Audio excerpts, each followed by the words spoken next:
Good for Christmas? Nah, all I did was work. I got a really nice present from Bitcoin. Oh yeah? Yeah, the price went up by like 12 grand. Currently at 40,000. Crazy. Audience chat, how is the sound? How is the sound? Question mark.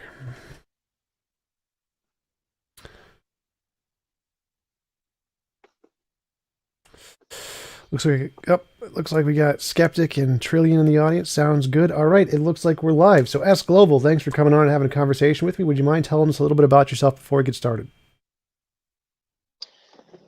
Um, well, um, as most of you already know, I'm a theist. That means that I believe in God, and I don't believe that atheism is true. And I think that there are very good reasons to believe that God exists rather than he does not exist. And that's basically it. Okay, I am an atheist. I believe that there are no good reasons to believe in God, no evidence for God at all. I think it's all just the same as Santa Claus or any other imaginary thing. So, could you tell me what evidence you think there is to show that God is more than just an imaginary thing? Well, sure. The fact that life exists is evidence for God. The How? fact that there's a law of biogenesis. Sorry? How is the fact that life exists evidence of a God? Because life only comes from life. Life does not come into existence unless there's already a pre-existing life. That's what we observe. Well, Empirical evidence. we don't actually observe that, but the that's a. Do you know what a composition division fallacy is? What do we observe? Well, do you know what a composition division fallacy is? Um, Explain it to me. So, composition division fallacy is to say that because none of the parts have a property that the whole can't have a property, or to say that because the whole has a property, the parts can't or must have that property. So, for example, if you say every brick, if no brick has the property of walls, therefore, if you put enough bricks together, it'll never create a wall because clearly there was no wall before, and there's no wall in the property of bricks. So, no matter how many bricks you add, you'll never get a wall. And clearly, that's false, right? Clearly, if you add enough bricks together, you'll get a wall, right? Right? So the same thing applies to consciousness and life. To say that life can't come from non-life is like saying that walls can't come from non-walls. Like obviously walls can come from non-walls. All walls are made of bricks. They're emergent properties. So the only way life would not be able to come from non-life is if life was fundamental, if life was the smallest particle or whatever. And that's clearly not the case. So to say that life can't come from non-life is a composition division fallacy, like saying walls can't come from non-walls. So are you saying that the law of biogenesis is false? I don't know of a law of biogenesis. Where is that law? Yeah, have you tried Googling it? It pops up right away. Well, I haven't seen it in any academic papers in biology, so like I can Google lots of things that pop up, but I've never seen it in an academic paper. What do you mean by academic paper? You mean like peer reviewed? Yeah, like in a top ranked journal in biology. Well, I mean, I might be able to find it for you, but even so, I mean, just because it's not in peer review doesn't mean it's not a law, right? Well, technically You that see would how be that what it follows? means. So because all of the laws, all of the scientific laws Well, are laws because they're referenced in scientific journals. If they're not referenced in scientific journals, no, they're no, not no, no, a no, no, law. no, no, no, no. No, I'm sorry, but I disagree. They are laws because they are empirically verified. That's why they're laws. Um, Laws are scientific laws because they are empirically verified, Well, there's no empirically right? verified laws that aren't in scientific journals. I mean, how you empirically verify them is in the scientific journals. So if it's not in a scientific journal, it's not an Oh, empirically oh, verified law. okay, but I mean, are do we empirically verify that the law of biogenesis is true, There, regardless of whether or not it's in peer review? do we empirically Is it verify empirically it verified? regardless of whether it's empirically verified? Is that what you said? No, no, no, no. That's not what I'm saying. That's not what I'm saying. I'm saying Is the law of biogenesis empirically verified? Well, no, there is no law of That's all I'm biogenesis, asking. and it has not been empirically verified. No. So we don't empirically verify that life only comes from life. We've empirically verified that life does not come from life. That's what you're saying. Well, no, it's not quite like that. So we don't have a definition of life. That's the first problem. So there's no such thing as a law of where life can or can't come from because we don't have a definition of life. We don't know what it actually constitutes. So we don't know what we could observe that would qualify as that. Secondly, we do observe things with metabolism coming about without from non-life based things. So if you define life as a metabolism based structure, then yes, we can get life from non-life. The question of abiogenesis, which is where did our life come from, is the only evidence is that it came about by natural processes. There's no evidence of anything else. Like all of the testable predictions, all of the work that's been done in the field all indicates one thing, which is natural process. So all of it indicates the natural process conclusion, which is why it's the consensus in biology. So I don't know where you're getting this idea that the law of biogenesis is empirically verified. So wait a minute. So wait a minute. I'm gonna ask you again. Have we empirically, okay, let me put it this way. Have we empirically verified any living organism has come from a non-living organism? Have we empirically verified that? It depends on how you define life, but yes. When? And the experiments that we can show different kinds of chemical interactions that produce metabolism in a structure, which would then be defined as life if you define life as a thing having metabolism. I don't understand. Give me an example of one of these experiments, please. There was a TED talk where a guy did these on, or he recorded them and showed them on his TED talk, where he showed that you can produce a metabolism-based Are you talking about the organisms. protocells? So sure, that's one of the examples. Ah, okay. So I know the TED talk you're talking about. How is protocells life? Well, again, because there's no definition of life ever anywhere. No one has an exact definition of life. So we kind of guess and say, well, life seems to be Right, like right, right. things. But even you're talking about a guy. What's his name? Jack or whatever his name is. I don't know how to pronounce his last name. Even he admits that that's not life. So Well, no, how no, no. how He are you doesn't admit that. claiming So that no this one, is no life? one admits that. So again, there is no definition of life. That's the problem. You keep saying, well, what have we seen life come from non-life? First, you need a definition of life that actually works, and there isn't one in any. Oh, Nowhere in biology is okay. there a So definition of life. what's your definition of life? I just go with whatever the consensus is in biology. I don't know it off the top of my head. You don't know what the consensus is? Because there isn't one. There isn't a consensus on the definition of So life. so then how are you claiming a protocell is life if you don't even know what life is? Because, like I said, it depends on how you define life. If you define life as a thing with metabolism, then protocells have metabolism, so they would be life. So it depends on how you define Oh, life. no, I wouldn't define life as simply something with metabolism. I mean, there's a Okay. lot of qualities that life has. Like, I'm sorry? I said, okay, that's perfectly fine. Like, you can definitely define life in different ways. But again, what matters here is, well, how does the consensus define life? And, well, there isn't one. There is no consensus on how to But I define keep life. asking you. I know, but I keep asking you what the consensus says, and you're telling me you don't know. So, I No, no, mean, how no, am I no. supposed to respond? The consensus, there is no consensus on the definition of life. There is no definition of life. That's the point. We don't know what constitutes life. We don't know what constitutes the earliest life or how to differentiate it from non-life. It's the Theseus's ship or the problem of the heap. You know what the problem of the heap is? So you know when something is dead, right?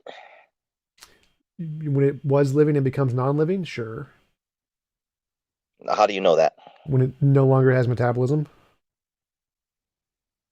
So you're defining life as having metabolism?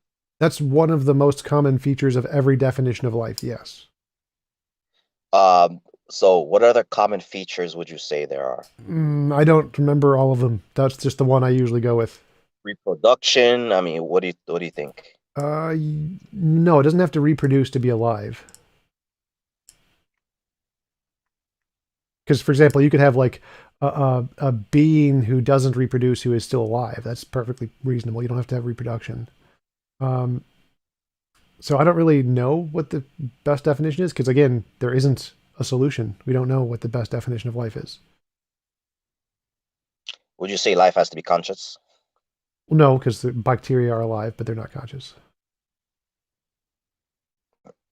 How do you know they're not conscious? They don't have brains. But who said you have to have a brain to be conscious? I mean, that sounds like question begging. I mean, All of the evidence from neurology, psychology, cognitive science, philosophy of mind, all of the empirical evidence, everything, all of the evidence we have of every single field shows you need to have a mind to have conscious. There's no evidence of consciousness in any other context. I agree. You have to have a mind to be conscious. But I mean, are you saying that the mind and the brain are the same thing, or are they separate? Yes, Like, yes. what are you The mind saying? and the brain are the same thing empirically. Wait a minute. What do you mean they're the same thing empirically? You can see a mind? I mean, I Well, don't understand. yeah, because minds and brains are the same thing. So if you see a brain, you see a mind. Okay, so let me get this straight. So you're saying that the mind, so hold on. You're saying that the brain created itself, basically. No, what? That would be impressive. How would the brain create itself? That doesn't make any sense. Well, that's the question I'm asking you because that's basically what you're saying. You're saying What? that there was a point where you're saying that there was a point where no minds existed, right? There was Yes. a point in Yes. history where there were no minds, right? Correct.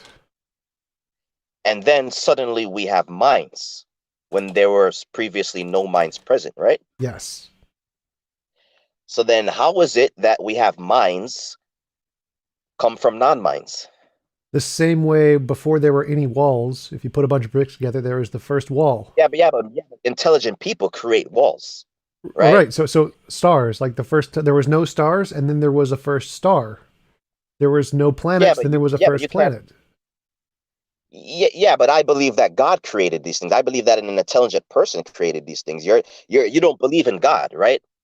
No, no. So uh, there was a first Okay, rock that fell. There was a first indent of a rock. There was a right. first particle. There was a first river. There was a first raindrop. Like all these things have first that weren't created. They're just natural processes. Yeah, There was a yes, first that tornado. is yeah, that is true. But this gets into like the first mover argument. But what I'm trying to say is if there are previously no minds, right? Minds are conscious, right? Matter itself, it's not about anything. Matter does not think. It doesn't think about the future. It doesn't think about the past. So how did a mind come from a non-mind? The How exact did it same come way. from non-matter? The exact same way a tornado came from a non-tornado. A tornado happens because of the laws of nature. Yes, just like mines.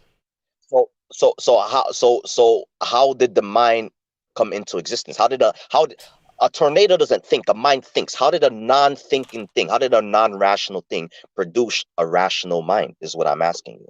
Uh, We only so observe so conscious um, beings.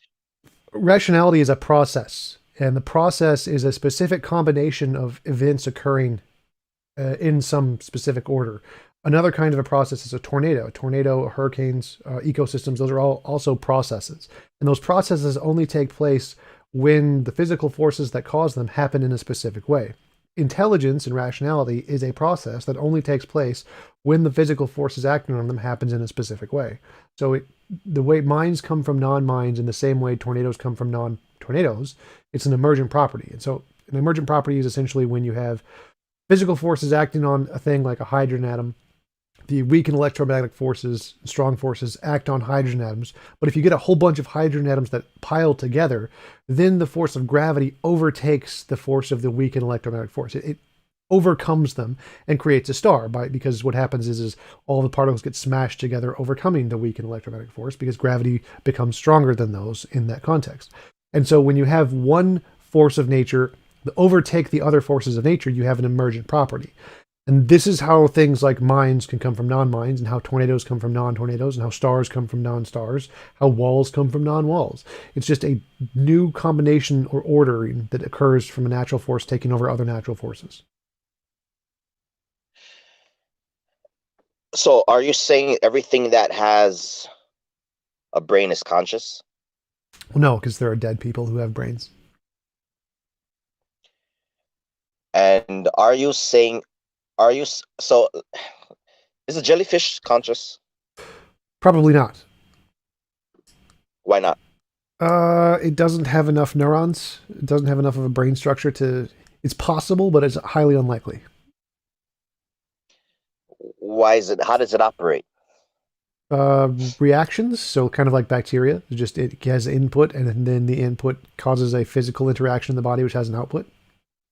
So it somehow knows that it's supposed to eat fish just by reactions. That's what you're saying. Yes, kind of like a sea Knows how anemone. to. So, a sea anemone, all it does is when a fish hits the tentacles shoot out the spine hits it, and it consumes the fish's material. It has no brain. It's not conscious. It's just reacting. There's like the plants, the Venus flytrap. Same thing. A bug flies into the Venus flytrap, which causes a physical chemical interaction, which causes the fly trap to close, and then there's the acid inside of the mouth deteriorates the bug. It doesn't know it's doing this. This is just a cause and effect reaction, kind of like an on button on a computer. Okay. Okay. How do I put this now? Um. So so you're saying that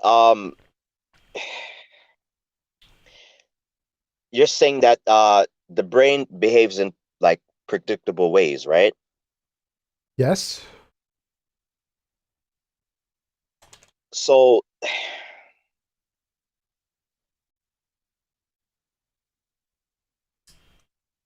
like okay, so neurons. Okay, we have neurons. Not do you think we have neurons all over our body or just in our brains? Yes, they're all over our body. The second most common place is in our stomachs, actually. There's neurons in our spinal cord. Yes, there are neurons lots of places in our brains. Synapses. So why is it the brain is the only thing that has a mind? Why isn't our heart conscious? Because consciousness is a specific ordering or patterning in the system. So you could have a whole bunch of neurons that are just lined up in a row, they wouldn't be conscious. You have to have the neurons in a specific pattern and have a specific programming essentially that causes the consciousness to occur. Like for example, you could have our brains have certain functions that other animals' brains don't have, or the shrimp, I forget what it's called, the little punchy shrimp thingy, the fastest punching shrimp in the world, has eyes that can see different colors that we can't see. But the reason it can do that is because its brain has a particular pattern that our brain does not have, or its eyes have a particular pattern that our eyes do not have. The same thing applies to conscious things versus non-conscious things. In order to have consciousness, it is a specific pattern or programming in the neurons that they operate within a certain order that causes the consciousness to arise. And if it doesn't have that order, then it's not conscious. So kind of like a computer, if you have a certain pattern, you have a Windows computer. And if you have a different pattern, you have a Apple computer. And what causes one to be different than the other is the pattern in the electrical diodes, then which is different in the two things. And so if the pattern is different, that's what causes one to have consciousness and one not to have consciousness, just like it causes one computer to have Windows and one computer to have Microsoft. Oh my God, there are so many problems with this. I don't even know where to begin. All right. Let me try and put this a different way. Um, let me try and put this a different way. Do first of all, where do neurons come from? Like, what is the origin of neurons? That's the first thing. Let me start off with that. Oh, it's a kind of a cell, kind of like T cells or skin cells or heart cells. It's a different kind of a cell, so it came about through evolution, like the other cells. So it came about through evolution. Yes, So you believe in both abiogenesis, however you pronounce it, and abiogenesis. biological evolution, Yes, abiogenesis, yes. and So evolution. abiogenesis is how life came from non-life, and evolution is how the diversity of life occurred through genetic mutation and natural selection. Right, right. So what evidence do you have for evolution? We can observe it directly, like we can literally watch it occur in a lab. when have you watched evolution occur? Because I mean, I have scientists, even Richard Dawkins, who said that we have never observed evolution. So I'm curious to know, when have we observed evolution? As Unless far you're as using a different I definition of evolution. he might be using a different definition, but I don't think he ever said that because we have literally observed it in the lab. So evolution is the changing of allele frequencies in DNA, causing in multiple separations of organisms, and we've literally watched it occur. Specifically, one of the examples is through I forget, lime, some kind of bacterial where we can watch it shift from one species to another species and gain new functions in those new species in a lab if you separate them on different colanders and let them grow in separately. So we can literally watch the genetic shift occurring in species all the time, and we can see it at the micro scale by just watching the DNA and then culturing the DNA and then comparing the different orderings of the DNA, and we can see it on the macro scale on species like lizards and ring species. We can test it that way. We've seen it occur on manually, where we're human driven evolution, where we specifically breed animals to have particular traits and then other traits. We've seen this in essentially every way possible.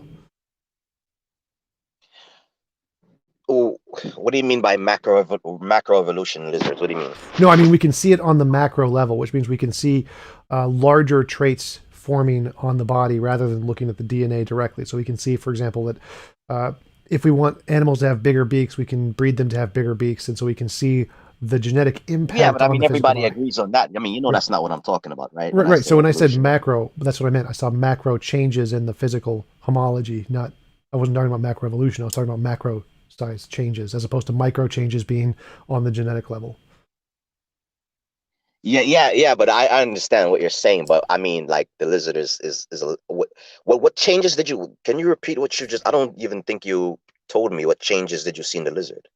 I mean, you told me about the beak size of a bird, but what do you mean?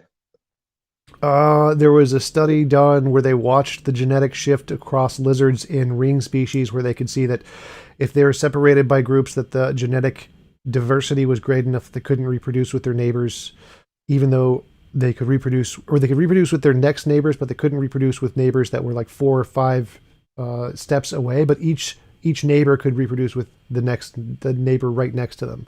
So if you were defining a species based off of reproducibility, then they would all be the same species, but the ones on the far right and far left couldn't reproduce with each other, even though they could reproduce with the ones right next to them. That's fine and all, but I don't see how that's the type of evolution I'm talking about, Well, where we you watched have this like occur. So we watched this occur. It wasn't that way, and then we watched the genetic thing occur over time. So it was because of the okay, genetic diversity. I understand that, but that's not the type of evolution I'm talking about here. I mean, I'm talking about the evolution that gets you from molecules to mankind. I'm not talking about the type of evolution that gets you from one lizard to a different type of lizard, right? Well, abiogenesis isn't evolution; those are two separate things. No, right. But if evolution is true, you have to have a molecule eventually evolve into mankind, right? Well, no, I Because mean, if a like if a molecule, god created life, you could still let's have say, evolution. So, like, if God just let, magically let, created life, and then that life could still diversify, and you could still have evolution, even if there was no abiogenesis. So they're separate things. what do you mean? What do you mean God magically create life? What do you mean magic? Like if he snaps his fingers and creates the first life, and then the life starts to reproduce, there could still be genetic diversity and natural selection, which causes the evolution in those life forms, even if abiogenesis didn't happen. So evolution is completely separate from abiogenesis. They're two separate theories. Well, yeah, that's true. But you're an atheist, so you believe that there's no God involved, which means that abiogenesis must be true if there's no God, right? Well, not exactly, no, but that's separate from the point. So my point here is that evolution and abiogenesis are two separate theories, and one way to show that is to say if God created life and so there was no abiogenesis, evolution can still happen, and that proves that evolution is separate from abiogenesis. They're two separate things. No, no. Well, I mean, they wouldn't be. They don't necessarily have to be separate if God exists. But we're assuming, just for the sake of argument, that there's no God. Uh, sure. So, but there could be, for example, a different kind of a being who's always been there, not a god, just a alien, hyper technological alien, and he could have created a life in that way too. So it doesn't need to be Well, a I mean, god. But so yeah, essentially the well, I mean, options are either it was done by a mind or it was not done by a mind. if you're gonna give the properties, spaceless, timeless, eternal, I mean, you're just basically calling God an alien. I mean, No, that's no, I'm saying basically what. just like But a that's besides the point. material. I'm just saying like a material being who's always been there, just like an alien, like in what's it called, Mormonism, where there's just a guy who's just a super technological alien who's been there. He's not all powerful. He's not spaceless or timeless. He's just a guy who's in the universe somewhere. And so, I mean, you're right that the options are either abiogenesis, where life was created from no mind, or a design where it was created by a mind. Those are the two options. Okay, okay, so we're in agreement. So where was I now? Yeah, what I was trying to say is, okay, if evolution is true and that there's no God, then at some point molecules to mankind must be true. So what I'm trying to say is a lizard turning into a different kind of lizard is not evidence for evolution. Let's say the first living organisms was simply bacteria. Let's just say the first living organisms was bacteria. If a bacteria kept turning into a different type of bacteria, how would we ever get to mankind? That's a simple question.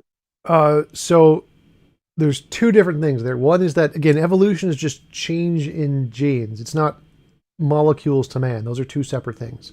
So Yeah, but just simply change in genes doesn't produce, like, say, a feather or wing right. when the So what creature you're saying is previously. that like how do you go from bacteria to man? So it wouldn't be molecules to man, it would be bacteria to man. So to go Yeah, that's from what I just.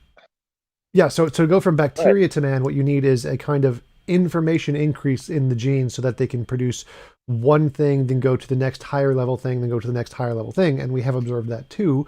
We've observed in algae that you can go from a single celled organism to a multicellular organism, so it's getting bigger. You can get larger combinations of cells, and you can go from the multicellular organism to develop limbs, and we can see those kinds of occurs happen. Like you can see light, and how eyes develop in single celled organisms.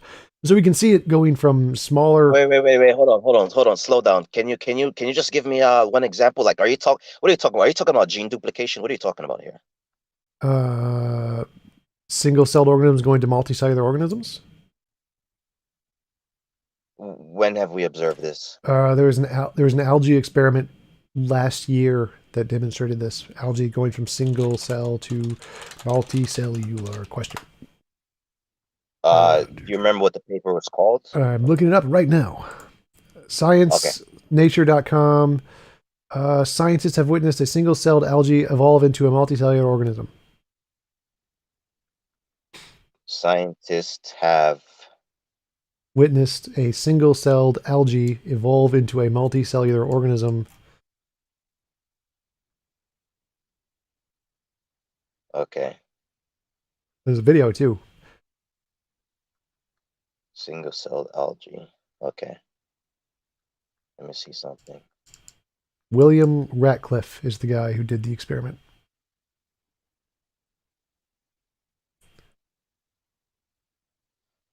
Okay, I think I see it. Let me see.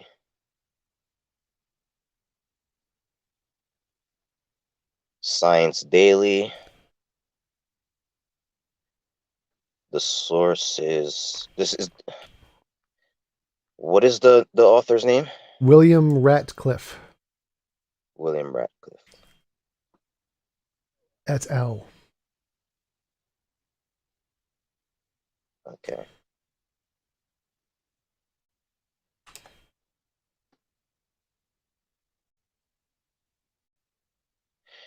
So, which one? It's the paper is Which called one of these algae? what? Which one of these algae? It seems to be like there are different. They have different algae here. Which one of these algae are is uh is considered a multicellular organism?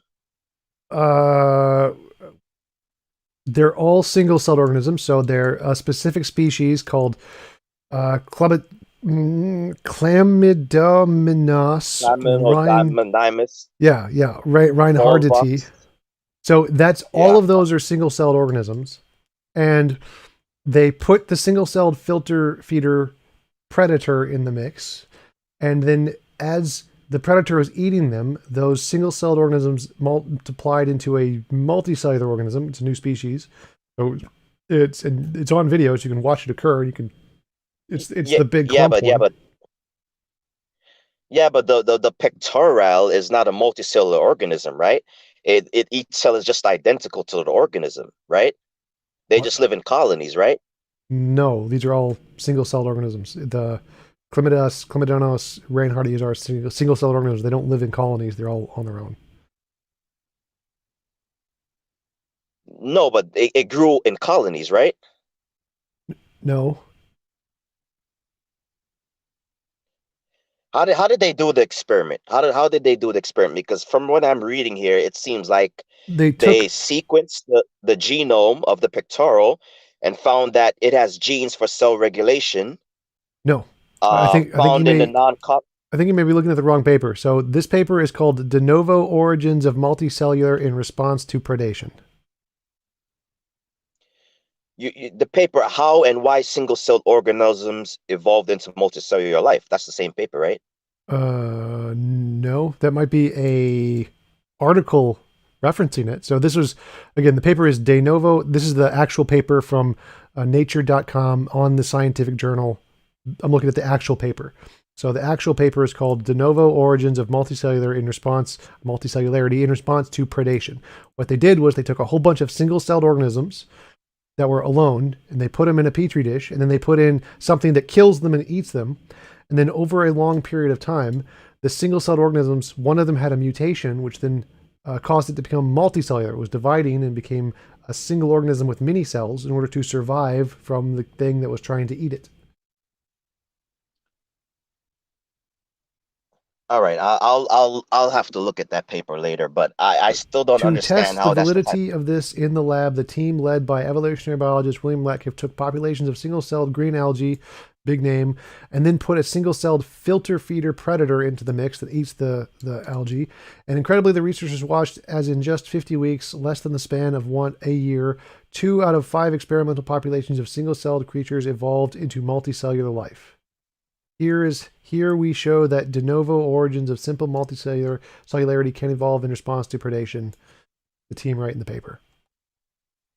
I'm pretty sure that these are colonies, but because I can't read the paper at the moment, I can't really comment on that. But I still don't see how that's the type of evolution that we're talking about. I mean, how do you get from a four-legged land animal to a whale with a blowhole, blubber, ability to Other way birth life on around. the water? Huh? Other way around. So it goes whale to fish to land animals, not land animals to fish.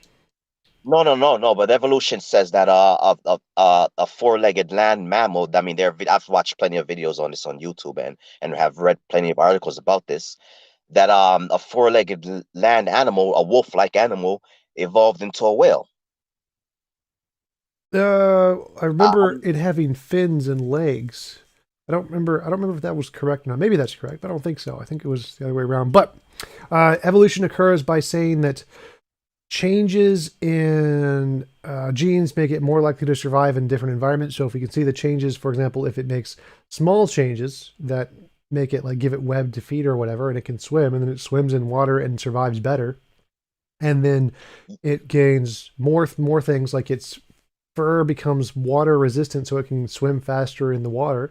Then it has the ability to catch more fish and survives, and then it loses its fur to have just skin and it can swim faster, then it survives even more. And so each incremental stage can lead you from a water like thing to a whale just fine. Like there's no problem with there. Why would that be a problem?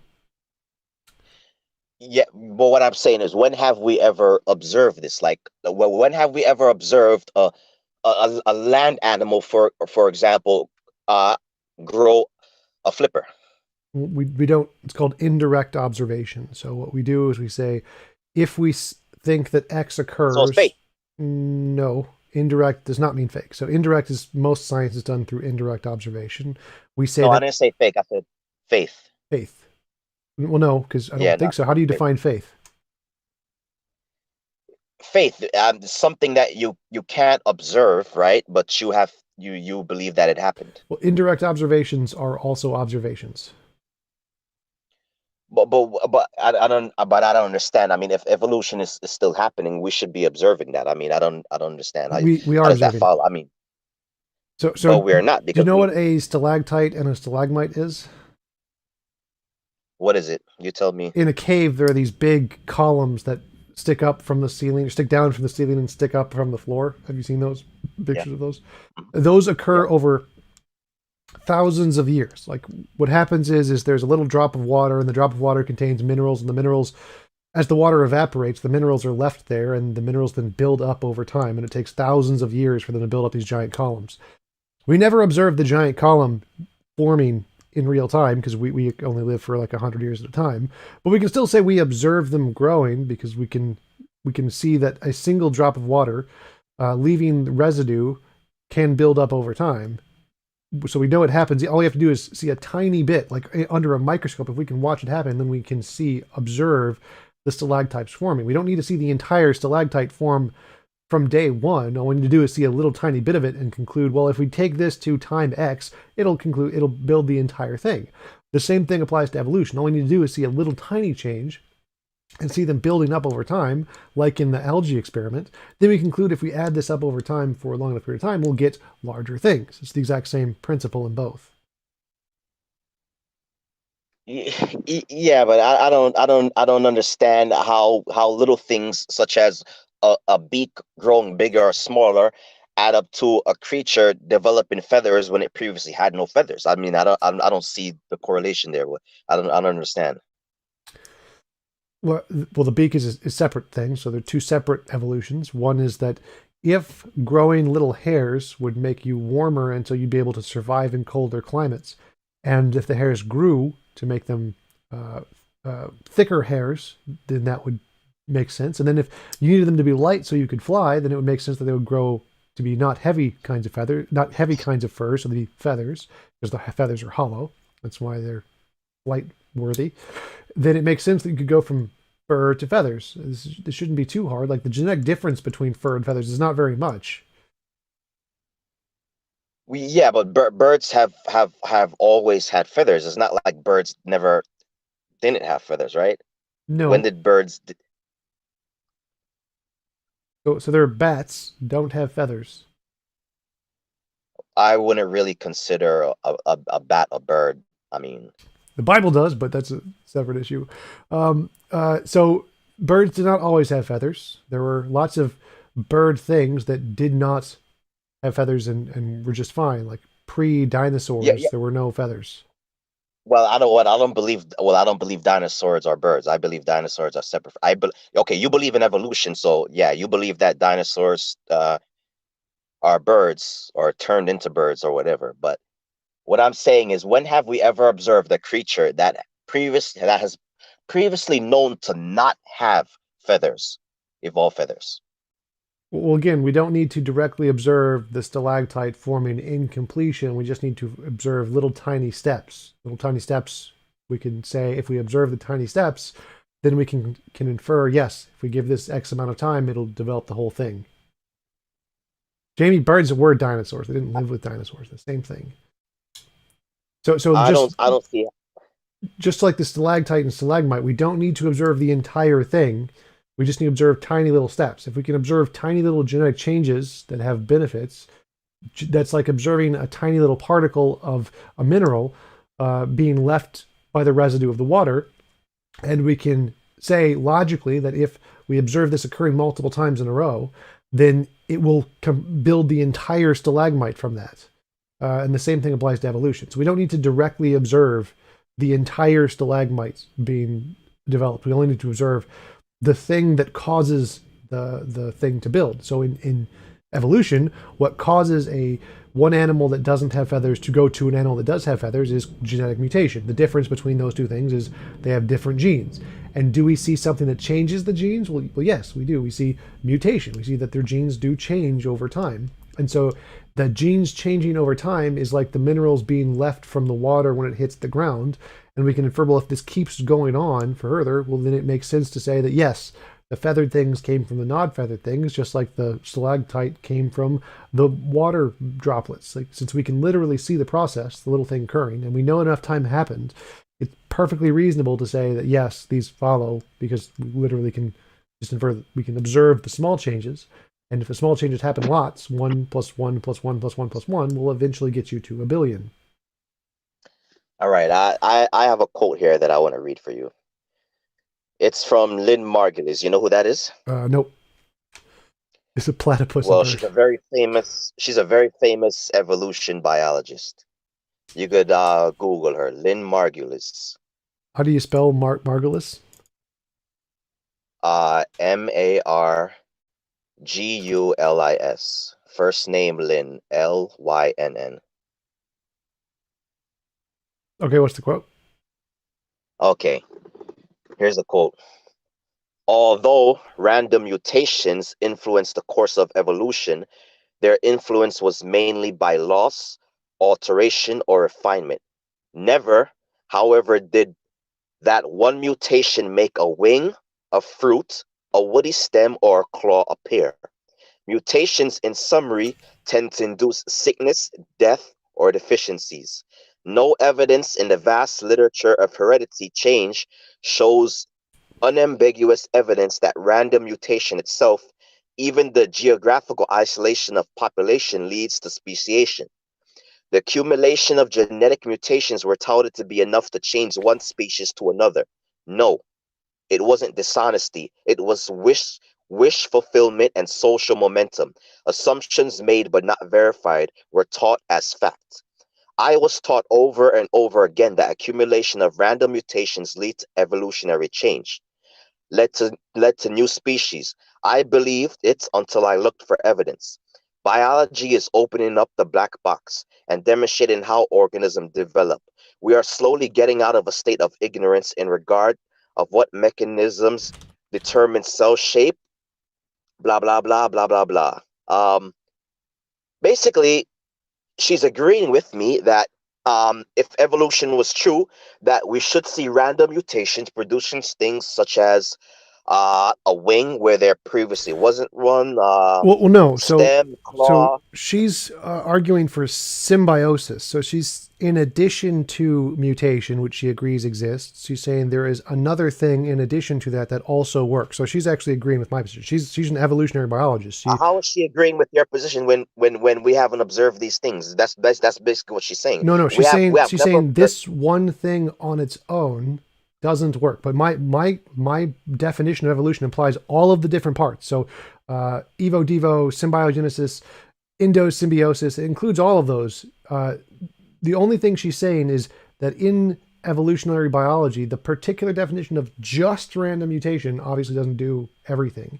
It's random mutation plus natural selection and lots of other things, evo, devo, endosymbiosis. I talked about this with several biologists on my channel recently, like a few months ago. There's lots of different parts Yeah. to what causes evolution. And in biology, there are very specific terms for all of these. She agrees with everything I said. She agrees because she literally, one of her hypotheses, as I'm reading since I just Googled her name, is that chloroplasts evolved from cyanobacteria. So she literally agrees with evolution. So the only thing she's saying there is that in order to get from a non-wing to a wing, you need different combined things of evolution to get there. It's not just evolution. She doesn't believe in intelligent design.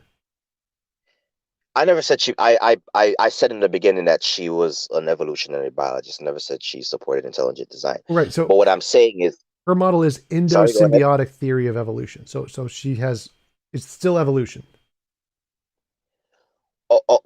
Okay, but natural selection only happens after an organism can only reproduce, right? Natural selection happens after the mutation.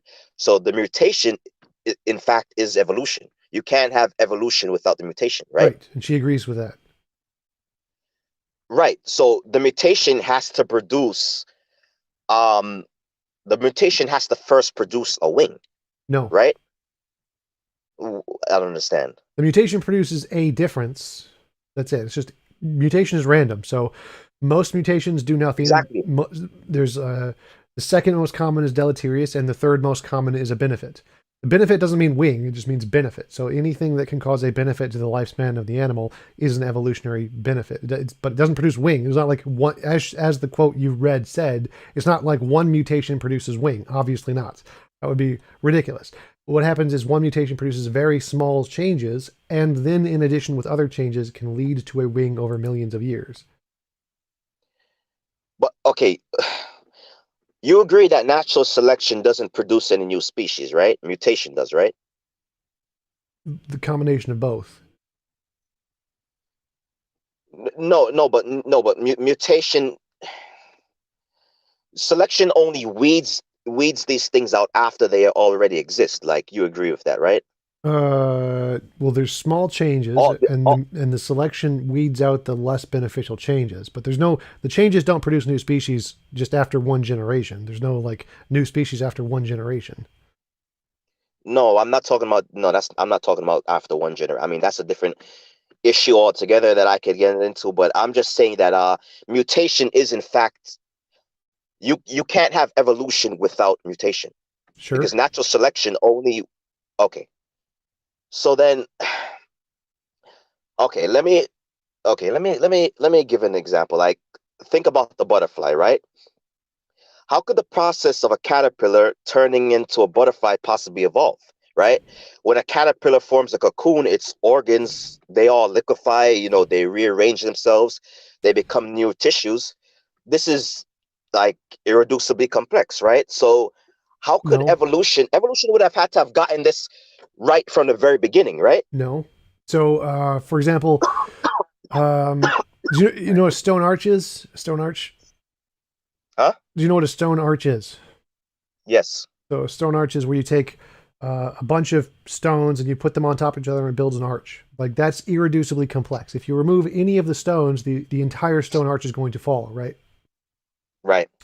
But to build that, you don't have to build it perfectly the first time because what you do is you put a bunch of extra stones underneath the arch and then you put the arch stones on top of them, on top of those supporting stones. Then you remove the supporting stones and you have a stone arch. It's not irreducibly or even though the stone arch is irreducibly complex, you didn't have to get it right the first time. What you did is you built a bunch of extra stuff on top of that and then just removed the extra stuff.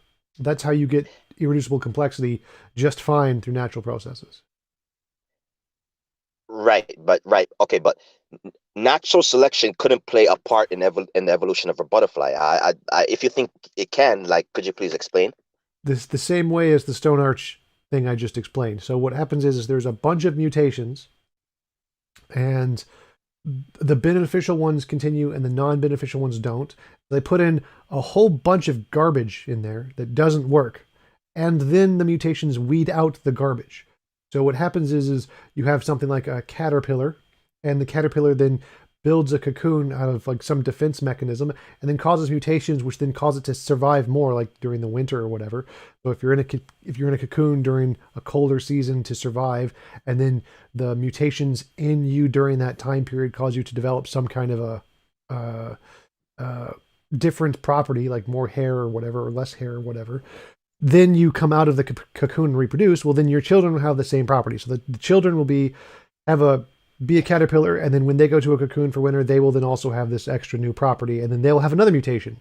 So the mutations, because they can work as But stages, you can build two separate organisms or two separate structures that occur at different time periods in your development, just like going from a kid to an adult, or from a turtle or a shelled organism to a non-shelled organism, or from a insects that have hard or fish that have no bones to fish that have bones. Like you can have changes in your structure over time uh, during different life cycles, parts of your life cycle. It shouldn't be too hard. yeah, but you're the caterpillar doesn't reproduce. Butterflies reproduce, right? Tadpoles don't reproduce. Frogs reproduce, but they still produce tadpoles. Right. So it's impossible that you can gradually get from a caterpillar to a butterfly. That's the whole point. You can't have a caterpillar without a butterfly. You can't have a butterfly without a caterpillar. You agree, right? Uh, no, you can have caterpillars without butterflies just fine because there's lots of different wormed insects that aren't butterflies. But we're not talking about different insects. We're talking about butterflies and caterpillars, right? Well, no, because We're not talking about butterflies different. evolved from those other worms that weren't butterflies. What evidence do you have for this? Uh, Evolution. In the fossil record, huh? Evolution. Sorry, go ahead. So worms existed before butterflies in evolution in the fossil history, like, and butterflies then evolved just like wasps and ants did. So we can see that ants have no wings, and then certain ants evolved wings. Same thing. I don't see how this is not question begging. I mean, you're basically saying it evolved because we know evolution is true. Well, no, no. Uh, We know evolution is true because we can observe it. Evolution makes testable predictions. So, like if we observe water molecules dropping and leaving crystals on a spot, we can literally observe that occurring. And then we see a big stalactite right next to it, where there's just a bunch of crystals and no water. Like, oh, this created that. It's just how processes work. If we can watch a process right next to a phenomenon, and then we look at the phenomenon, we're like, oh, that produced that because we can literally observe it occurring. It just occurred a lot. but you haven't explained how in a gradual step-by-step process you get from a caterpillar to a butterfly. The only difference between a caterpillar and a butterfly is DNA. So if DNA changes, that's how you do it. It's as simple as that. DNA, it's literally no different than the stalactite. Water falls, leaves a mineral, and it builds up over time. Genes, the caterpillar and the DNA are genetically the same. They're the same DNA. And so how you get from a caterpillar to a butterfly is you get a change in the DNA. So if you can find a patterned change in the DNA over time, that's how you do it, because that's the only difference. Okay, okay. In a caterpillar, right, there are two very distinctive cells. They're called the larval cells and the imaginal cells. You know about those cells? Well, there's lots of different cells in humans, remember? Neurons, T cells. No, in the No, caterpillar no, cell, in the caterpillar. different cells in different, there are lots of different kinds of cells in every organism.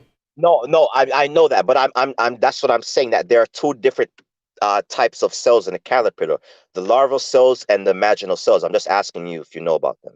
That's what I'm asking you. In general, like I know there are lots of different kinds of cells in every organism. They all have different kinds of cells, like the No, I know mitochondria. that, but I'm asking you about these two specific types of cells in the caterpillar. I Do don't you I don't know know do you everything know about every kind everything? of cell. No, No, I don't expect you to. That's why I'm asking you if you know.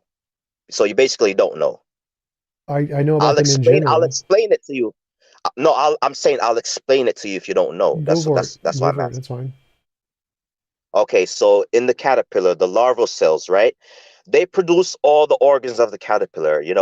It enables it to function, and the imaginal cells, however, are for the future of the caterpillar and turn into various organs of the butterfly. They turn into things like wings and other parts of the butterfly. Each imaginal cell type turns into a specific organ, right? Now, I'm going to quote Richard Dawkins here. He says evolution has no long-term goal. There is no long-distance target, no final perfection to serve as a criterion for selection, although human vanity cherishes the absurd notion that our species is the final goal. So this is in his book, the Blind Watchmaker. He points out the obvious here, in that evolution has no plan. I'm sure you would agree with that. Yes. You understand that? Okay. It doesn't think about the future. Yep. Natural selection can only select what is already in existence. Only an intelligent designer can plan for the future. Yet that is what we see in insects like the butterfly. In fact, we see it in all species, but I'm just using the butterfly as a prime example, just to drive home my point. So my question to you: how can a caterpillar have imaginal cells that are reserved for the future if the thing that designed it was an unthinking blind watchmaker, as Dawkins so puts it? If you think you can explain how natural selection played a part, if at first you only have a caterpillar, no butterfly, how does natural selection select the beneficial imaginal cells if the caterpillar never turns into a butterfly? Wouldn't it have to turn into a butterfly first before natural selection could select it? Nope. And if that is the case, how could it do this slowly over millions of years? Because your Because, butterfly would be well, it's dead. pretty easy. So it's very simple. The cells that Well, wait, pre-existed hold on. the Let me just imaginal. finish real fast. What? Let me just finish real fast. Okay. Let me just finish real fast, and I'll let you talk. Go for it. Because this is very important. Because a butterfly would be dead in the water if it was missing almost any of its parts. Therefore, it couldn't reproduce. That would be the end of it. Because, for example, just imagine if you had a caterpillar turn into a butterfly with no head. It wouldn't get very far, would it? So what was the first imaginal cell to be selected for and how? Give a hypothetical. Exactly the same as the stone arch thing I'd listed before. So stone arches, if you remove None, any of the stones, the entire thing falls. But you don't build a stone arch with just the stone arch. You add a bunch of extra stones there and then remove the extra stones. So you have a whole bunch of cells, a bunch of different cell types. Some are good, some are bad.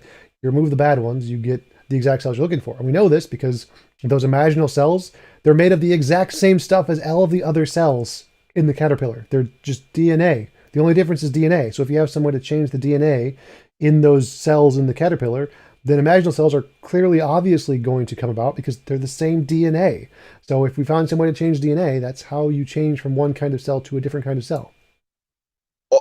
okay, but do you understand? I don't think you understand like what was the first imaginal cell to be selected for? What was the first one? I have no idea. Any Oh, of them could well, have been first. So it's not like there wasn't a wing cell first. What happened was there was a imaginal cell that had an effect, and that effect was gradual. So none of the current cells were first. None of them were. There were cells that were prior to the current cells that did different things that were similar, and that's it. okay, but you're not understanding what I'm saying. How does natural selection play a role in the development of a?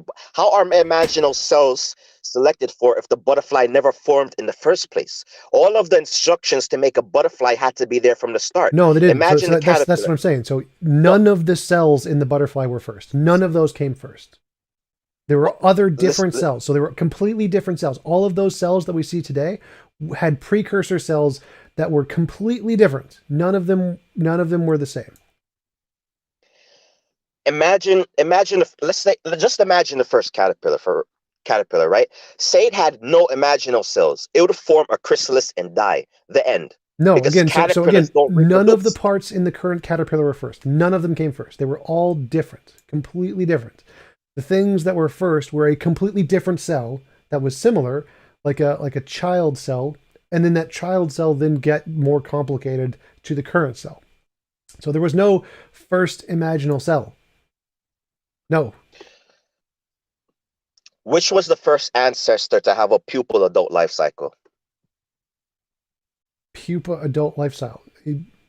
Yeah, which I was the have no first idea. It doesn't ancestor? matter which one was the first because it's just a one of them. Well, it doesn't matter because No, it's well, like it saying doesn't matter because which animal came first, the a bird or a cat. Like it's completely separate things. Like it doesn't matter which one came first. It's irrelevant. They well, are it all does a matter long because series of things that have many precursors. Which one came first? Well, it doesn't matter. None of them came first. It's like they're all an in stage of millions of years of evolution. None of them came first. Like it wasn't like cats didn't come first before dogs. What happened was there was a single-celled organism that came first, and it evolved into both cats and dogs. So the first thing was completely different from anything in the caterpillar. The first imaginal cell had nothing to do with any of the current imaginal cells at all. so you're basically just saying it evolved because it evolved. No, it evolved because there are changes in DNA. So we can see the original cells, they're made of DNA. We can see the new cells, they're made of different DNA. That's just a different pattern of the exact same thing. We see a way that the pattern changes through mutation. And so that's how the things that are the exact same, just a different pattern, came about. But how could there not be a definitive first in a transition from a species where there is no pupa stage to pupa stage? That's my point. It can't be gradual. And you, Yes, there can. So again, there wasn't a first one of those cells. Those all came about in tandem because of the prior cells that existed.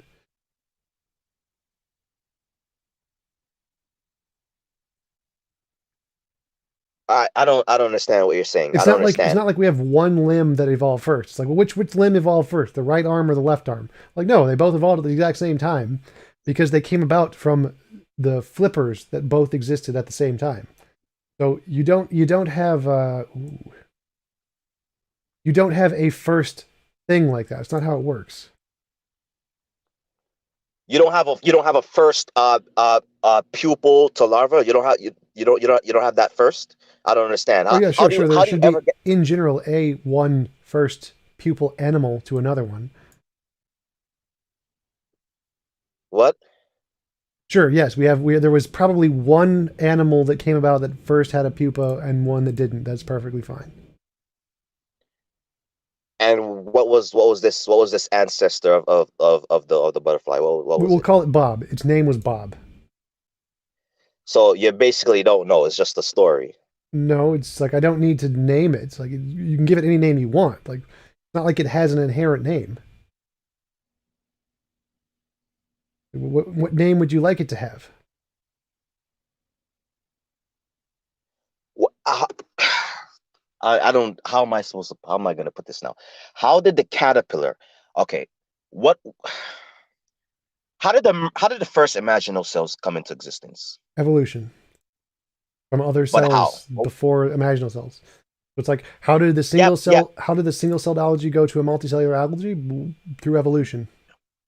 What so did all of the imaginal cells appear at once, or did they appear one by one? One by one. So, What? What? Can you hear me? did you hear me? Oh, I think you froze up. I froze. Can you hear me Oh, now? Testing, testing. yeah, I can hear you. You froze up a while ago for a Okay. quick second, but my question was, did all of the imaginal cells come into existence at once, or did they come into existence one by one? They all developed at the same time. They didn't come into existence. So they were all different cells that were precursors that were similar, but none of them were the same. And they all developed into the different imaginal cells separately. But they all evolved at the same time, but they didn't all come into Well, existence at the same time. well, okay. What I'm saying is, let's say you have an imaginal cell that produces the butterfly wing, and then you have a different imaginal cells that produce the head of the butterfly. You're saying that they developed exactly at the same time? Is that what you're saying? Well, they developed at the same time over millions of years from other cells. But that's what I'm saying. How is that possible if the caterpillar does not It's the reproduce? exact same way as there are millions of different animals. They all evolved at the same time from before animals that were before them. Like there shouldn't be two. Yeah, yeah, but you're not answering my question. You keep telling me, giving me this red herring about different animals. Yes, I'm different asking cells you are like what's different this, animals. Like all the cells are evolving like different species. There's no difference. right? But I'm asking you specifically about the caterpillar. I'm No, no, asking no. you how All did. cells are like different animals. They evolve separately, just like animals evolve separately. No difference. Okay, but how did you get from the caterpillar to the butterfly if caterpillars Because don't they're the reproduce, same butterflies do? DNA. If you have any process that causes a change in the DNA, that's how you do it. Because they're all they are is different DNA. That's it. If the only difference is DNA, if you have some way that changes DNA, that's how it happened. Well, no, the only difference isn't DNA because you have to have butterflies that mate in order to produce a Wait, caterpillar. so You what's have the to have a difference male and a between what's the female difference? butterfly. What do you mean there's You some difference other than DNA? The only difference is the DNA. That's literally the only difference. No, no, no. You see, you're not addressing the problem here. The problem is that you have to have a male and a female butterfly in order to have a caterpillar. You're not telling me how you can have you. You're not telling me how you can have a female and male No, butterfly you don't if need the that. So caterpillar. again, the only difference is DNA. So the only thing you need is a change in DNA. That's literally all you need. It doesn't need to be reproduction. There's different kinds of reproduction. You have sexual reproduction, non-sexual reproduction, asexual reproduction. You don't need a male and a female to have different cells. The cells do not need males and females to reproduce. Caterpillars produce. But yeah, you're asking about the Caterpillars cells. don't. The cells are what you're asking about. The cells do not need a male and No, no, no. female. I'm asking about reproduction here. I'm asking you because the only way that we know caterpillars come into existence is if two butterflies mate. Yeah, but We've the never cells seen don't. it. We've never seen anything The cells otherwise. don't come about like just reproduction. The cells come about by cell division, not reproduction, not sexual reproduction. Cells do not have sexual reproduction. Most of them. Have you ever seen a caterpillar come into existence without a male and female butterfly? No, but we have seen cells. Cells do that. I'm not. I don't care about other cells. I'm talking about the caterpillar and the butterfly. Right. So imaginal You need cells, you the need a imaginal male. cells came about without reproduction. You don't need reproduction for those. You don't need sexual reproduction for those. But So if there's but two different if you things don't there. need. There's the animal and then the cells. The cells do not require sexual reproduction. The animal as a whole does, but you do not need sexual reproduction for the cells. So how the cells came about is just cellular reproduction. That you don't need sex for that. Well, these are two different things we're talking about. We're not. I'm not. You're talking about imaginal cells. I'm talking about reproduction.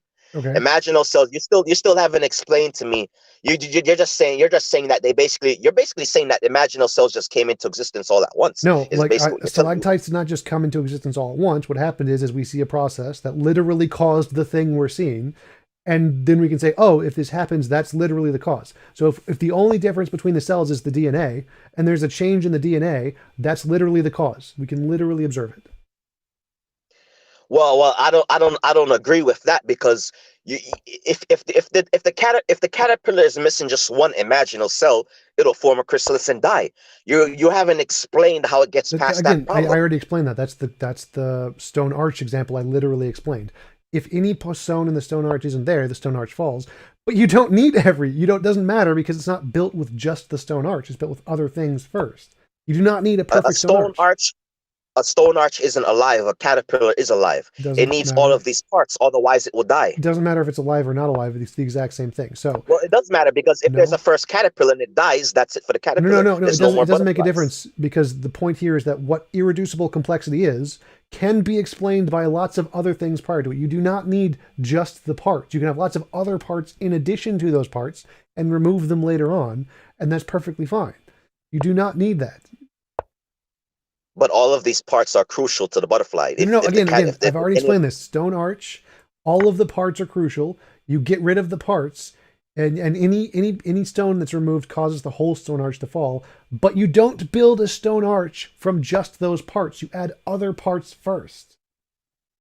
And so just like you can add other parts to build a stone arch, you can add other parts to build a caterpillar. None of the parts in a current caterpillar were there originally. They were all other parts first. right, there are other parts first. But the problem here is that you need to get to a butterfly before you can get to a caterpillar. That's the big. I understand what you're saying about the arch. How Well, no, you how caterpillar the first, then whole arch. butterfly. Caterpillar first, then Huh? butterfly. You st- Okay, so you're saying that the caterpillar was first and then the butterfly. I understand that. I understand what you're saying about the arch. Believe me, I understand what you're trying to say, but you're missing the big elephant in the room here, and that's the point that in order to get to a butterfly, the caterpillar has to have all the imaginal cells from the very beginning. Otherwise, the no, no, it caterpillar doesn't. does not exist. No, no, it doesn't. Again, get rid of. You're not. Don't use any more caterpillar or butterfly language. Just say DNA one, DNA combination two. That's all you're Oh saying. So no, I'm not going to do that because now you're okay. well, that's literally all they are. So when you're saying caterpillar to butterfly, all you're saying is this combination of DNA to this other combination of DNA. Well, how do you go from this combination of DNA to this other combination of DNA? Well, you need some Well, process that causes changes in DNA, and we have that. We can literally watch it. no, no, no, no, no, we can't watch that because you're not giving me a step-by-step process here of how the very first caterpillar can survive if it doesn't immediately form a cocoon. So Within how the does first one couple. thing of DNA go to a different thing of DNA? Well, there needs to be a changing process of DNA. Do we have that? Yes, it's called evolution. So that's how it goes from one combination of DNA to a different combination of DNA. You're just saying it happened because of evolution. You're not explaining how. You're just saying, oh, evolution just happened because evolution How is does DNA is changing DNA. how does a thing which is a combination of DNA go to a different thing which is a different combination of DNA? It's a change in DNA. You need a process that changes DNA. If you have a process that changes DNA, that's how it goes from one combination of DNA to a different combination of DNA. It's super simple. So so you're saying that the imaginal cells that were you agree with me that the imaginal cells weren't there from the very beginning, right? Right. It's You just agree with that, right? a combination of DNA to a different combination of DNA. The specific cells, you agree that there are different types of cells. The imaginal cells weren't there from the beginning. Right. These specific type of cells, they weren't there from the very beginning, right? Right. Yes. So if they weren't there from the very beginning, and it takes a butterfly in order to make a caterpillar, how did the caterpillar come into existence in the first place? Where did that caterpillar come from? Because one combination of things made of DNA can mutate into a different combination of things made of DNA. No, but the point that I'm trying to make is the butterfly has to be first, and Nope. then the Nope. Nope. caterpillar. There just has What to be you're saying one is the combination of caterpillar has to DNA. be first, and then the No. butterfly. Doesn't make a difference. One thing of DNA just mutates to a different thing of DNA. They're all DNA. That's all they are. They're all just DNA. Well, So you can't just mutate it because you have very specific imaginal cells for different parts of the it's really future of the simple. butterfly. You have one thing made of DNA, which mutates to a different thing made of the same DNA. That's how you get it. It's just one DNA to a different DNA. So how did these mutations know what to mutate to in order to make a butterfly? They're random. They don't need to know anything. But if they're random, how did they select the right imaginal cells in the first place? Because they're just different combinations of DNA, and some survive better than others. But no, but they had to have survived from the very beginning. Otherwise, the very first caterpillar would be dead. No, all you need is DNA to Right? survive. DNA survives from the very beginning, and then the DNA changes over time. If let's say, for example, you have a caterpillar and then it mutates. Let's just say there's a caterpillar appeared out of nowhere. I don't know where it came from. You haven't told me, but I'm gonna let that go. Let's just say you just have this caterpillar, right? And it hasn't turned into a butterfly yet, but then it just suddenly mutates. Sure. But it mutates, and some of the imaginal cells appear, but some doesn't. No. Right? Mutations It'll don't form a pop chrysalis. cells into existence just like they don't pop wings into existence. Mutations are little tiny changes. So to get new imaginal cells would take millions of years. But if it takes millions of years, that very first caterpillar would die because it'd have to No, reproduce. because there's lots of other things in the process do those millions of years. It's not like it's like one mutation that causes a new imaginal cell. What it does is there's one mutation that causes a slightly different cell, which then makes a slightly different cell, which then makes a slightly different cell, which then leads to an imaginal cell after millions of years. So, like I said, this is the stone arch thing. You build the stone arch based off of lots of things before it that were not it, and then you remove those things. So if you have one cell that mutates into a slightly different cell, which isn't an imaginal cell, and then a slightly different cell, which isn't an imaginal cell, and then a slightly different cell, and you keep going through that process, you will get an imaginal cell built on other things which were not imaginal cells. This doesn't make any sense because how you're still not explaining how does the first caterpillar survive? How does Because it all of those other survive? cells are keeping it alive before any of the imaginal cells did.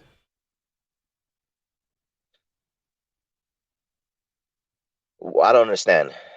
Okay, so in the algae example, we see a single cellular organism go to a multicellular organism. The single cellular organism was keeping itself alive just fine with single cells. And then it mutated into a completely different thing where there wasn't the single cells anymore. It has multicellulars.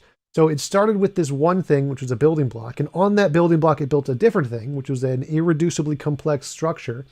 But that irreducibly complex structure wasn't there first. The first was this one thing. And then that one thing was built on top of, and then you removed that one thing, and now you have an irreducibly complex structure. The same thing applies to the imaginal cells. You have a bunch of regular cells first, and then the regular cells mutate into the imaginal cells, and those imaginal cells are reproducing, and so they don't produce the regular cells anymore, so the regular cells are gone. You had the regular cells, and on top of those were built the other cells, and then the regular cells were gone. That's how the stone arch thing works. You build the stone arch based off of things underneath it, then you remove the things underneath it to leave the irreducibly complex structure. All right, let me put this a different way. Let me try and put this a different way. Okay, without both the male and female butterflies, they both have to have fully developed reproductive organs. You don't have butterfly eggs. Without butterfly eggs, you don't have caterpillars. Without caterpillars, you don't have cocoons. All of these things had to come about at the same time because No, of this. no, again, you don't need Because, that. oh, well, can I finish? Okay, sure. Thank you. Um, if this wasn't just the reproductive organs that formed in days as opposed to millions of years, but it's also wing veins with fluid that pumped into their wings to make them unfold and then back out and to make them light. Butterflies have joint legs, with muscles, nerves connected in just the right places, right? So that a newly formed creature can stand up and walk. Um, so what I'm saying is, you know what? Let me give you a quote that I like here. This quote is from an evolutionist. No stage or aspect of this physical process can be accounted for, even guessed at with our current knowledge of chemistry, physics, genetics, or molecular biology, extensive though they are. It is completely beyond us. We know practically nothing about the plan or program governing the metamorphosis or organizing agency behind this plan. In other words, what they're saying is that the evidence strongly suggests that these creatures were programmed No, that's not to what it means. trans. So it's like if you look at a chessboard that's 50 moves in, uh, could you tell what the first move was? What? If you look at it, you play chess at all? No. Do you know what chess is at least? Yeah. So if on a chessboard, if you look at a game that's been going on for like an hour and there's lots of been moves made, could you just look at the game and know what the first move was? No. Probably not. Exactly. So there's no way you could just look at the game and be like, ah, the first move was this, because there's so many different combinations that could have led to that point. The same. That's exactly what that quote is saying that you read. There's no way we can look at the completed structure of a cell and know which move came first. We have no idea. They could have all. The order is totally random. We have no idea which one could have come in first just by looking at the That end is game. exactly the point. That is exactly the point that I'm trying to make that you're not understanding. If this is all a random process, let's just say there's a first caterpillar. It appeared out of nowhere. There's a first caterpillar. You're telling me that its DNA changes or its DNA somehow keeps it alive. I still don't understand what you mean by that, by its DNA is keeping it alive. Because as far as I know, you can't have a caterpillar in the first place without two butterflies. So you have to explain to me first, how did the first caterpillar come into existence? Caterpillars Because we've existed never before seen. butterflies. So you have two caterpillars that are alive just fine with no butterflies. No butterflies. They So, reproduced without the butterflies. They lost. So like if you have two caterpillars that can reproduce on their own, no butterflies involved, and then they become butterflies, and then the caterpillars lose their ability to reproduce, then you can only have those kinds of caterpillars after butterflies. But before the butterflies, they reproduced just fine with no butterflies because they had reproductive organs before the butterflies. Does that make sense? So you have two caterpillars that can reproduce that don't ever turn into butterflies. And then they gain the ability to turn into butterflies. And once they have that ability, they then lose the ability to reproduce as caterpillars. So that's the stone arch thing. You start with stones on the bottom, then you build up to give an irreducibly complex structure, and then you remove the stones on the bottom. So caterpillars can reproduce on their own, no butterflies. They then become butterflies to build on top of it, and then you remove the stones at the bottom, and they can't reproduce as caterpillars. so wait a minute. So wait a minute. So you're saying that there's two um caterpillars, proto caterpillars.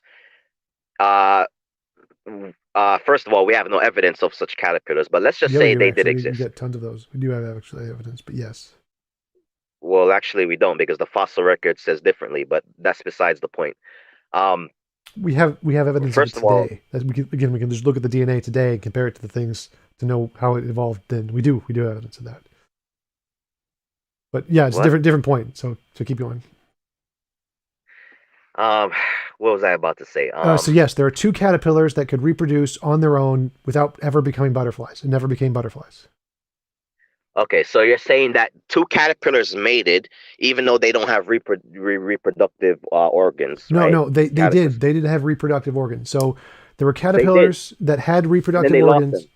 Yes, so there were caterpillars that had reproductive organs and they reproduced. And then the new caterpillars had the ability to have butterflies. So then they could reproduce as caterpillars and they could reproduce as butterflies. And then there was another evolution where there's the caterpillars lost their reproductive organs so they could only reproduce as butterflies. So there's a stage of two caterpillars that could reproduce on their own, never became butterflies.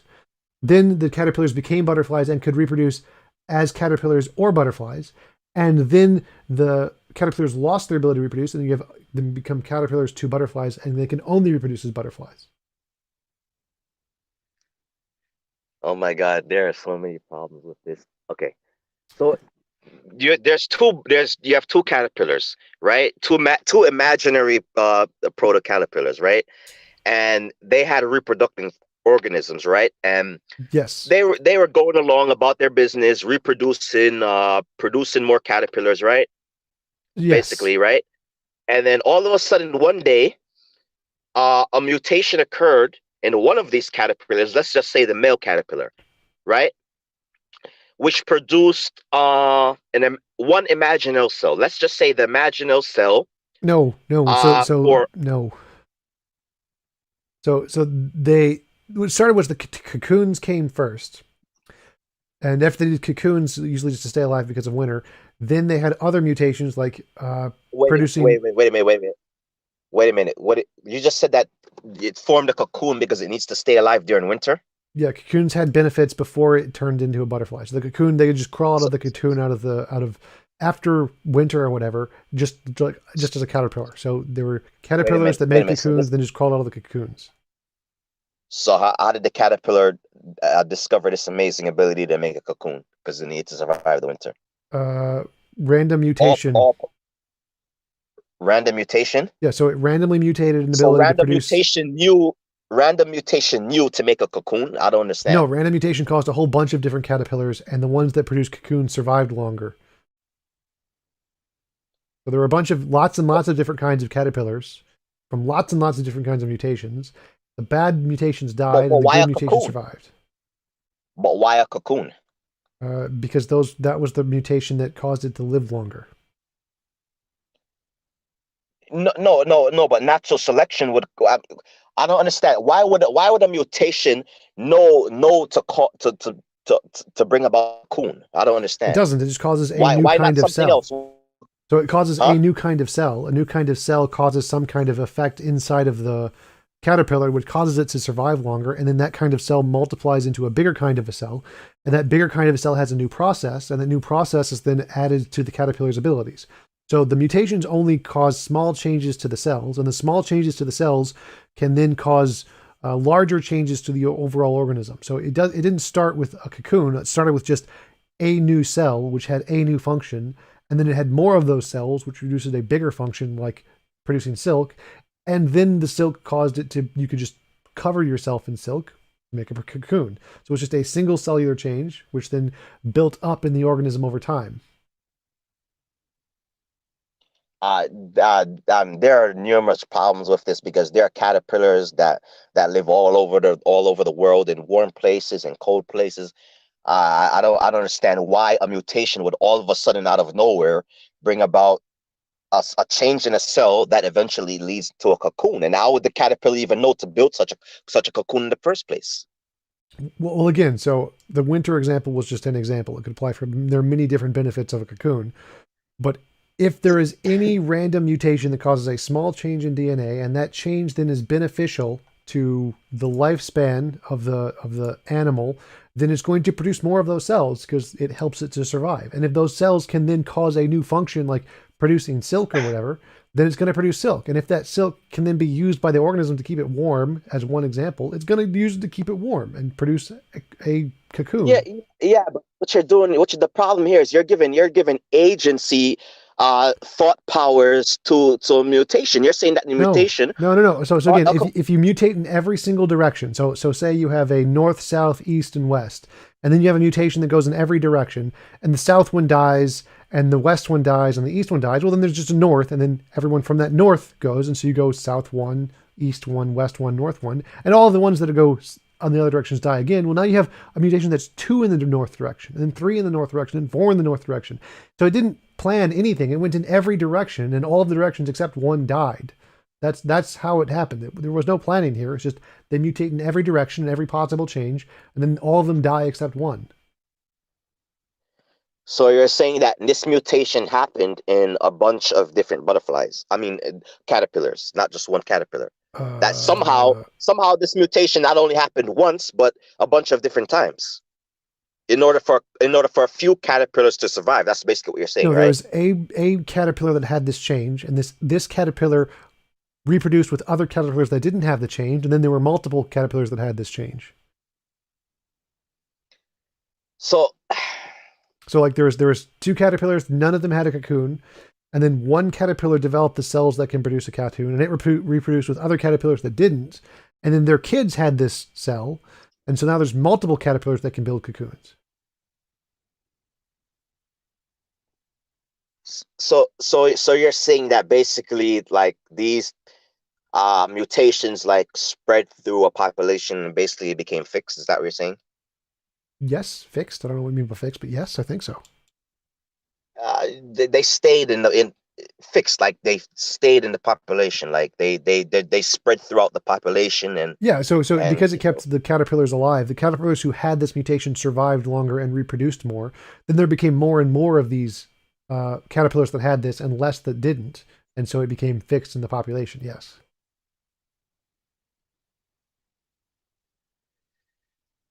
well, what evidence do you have for this? Well, again, we can observe that occurring in today's evolution, like with the algae examples. That's what the same thing we observe occurring. But an algae is not a caterpillar. So I mean, It's I mean, again, I it's the don't same understand. process. So if we see how did this pattern of DNA change to this different pattern of DNA, well, there needs to be a process that changes the DNA. Like here's an article that somebody posted in the chat. How did insect metamorphosis evolve? Scientific America. So it goes through exactly just saying pretty much what I'm saying, just better. I think I've read that article, and I've also read plenty of refutations of that article. But that's besides the Well, there's point. definitely not plenty because again, this is the consensus among 99% of biologists everywhere, and all pretty much professional biologists conclude this is correct everywhere in the world. So there's not really a lot of refutations of it. Well, no, that's not true because I know a lot of biologists that would disagree. So no, I don't agree with that. And No, even if that's the the case, I mean, you're consensus gonna peel. the consensus is the what everyone in the field everywhere in the world has concluded, and it doesn't really matter if there's a couple Well, people who there's disagree. there's no field in which everybody agrees on a certain thing, right? There's always going to be people who don't agree. I mean, Well, you're you you're don't need now you're literally appealing everyone. The consensus means the vast majority of experts. You don't need literally every single human being to agree for the consensus.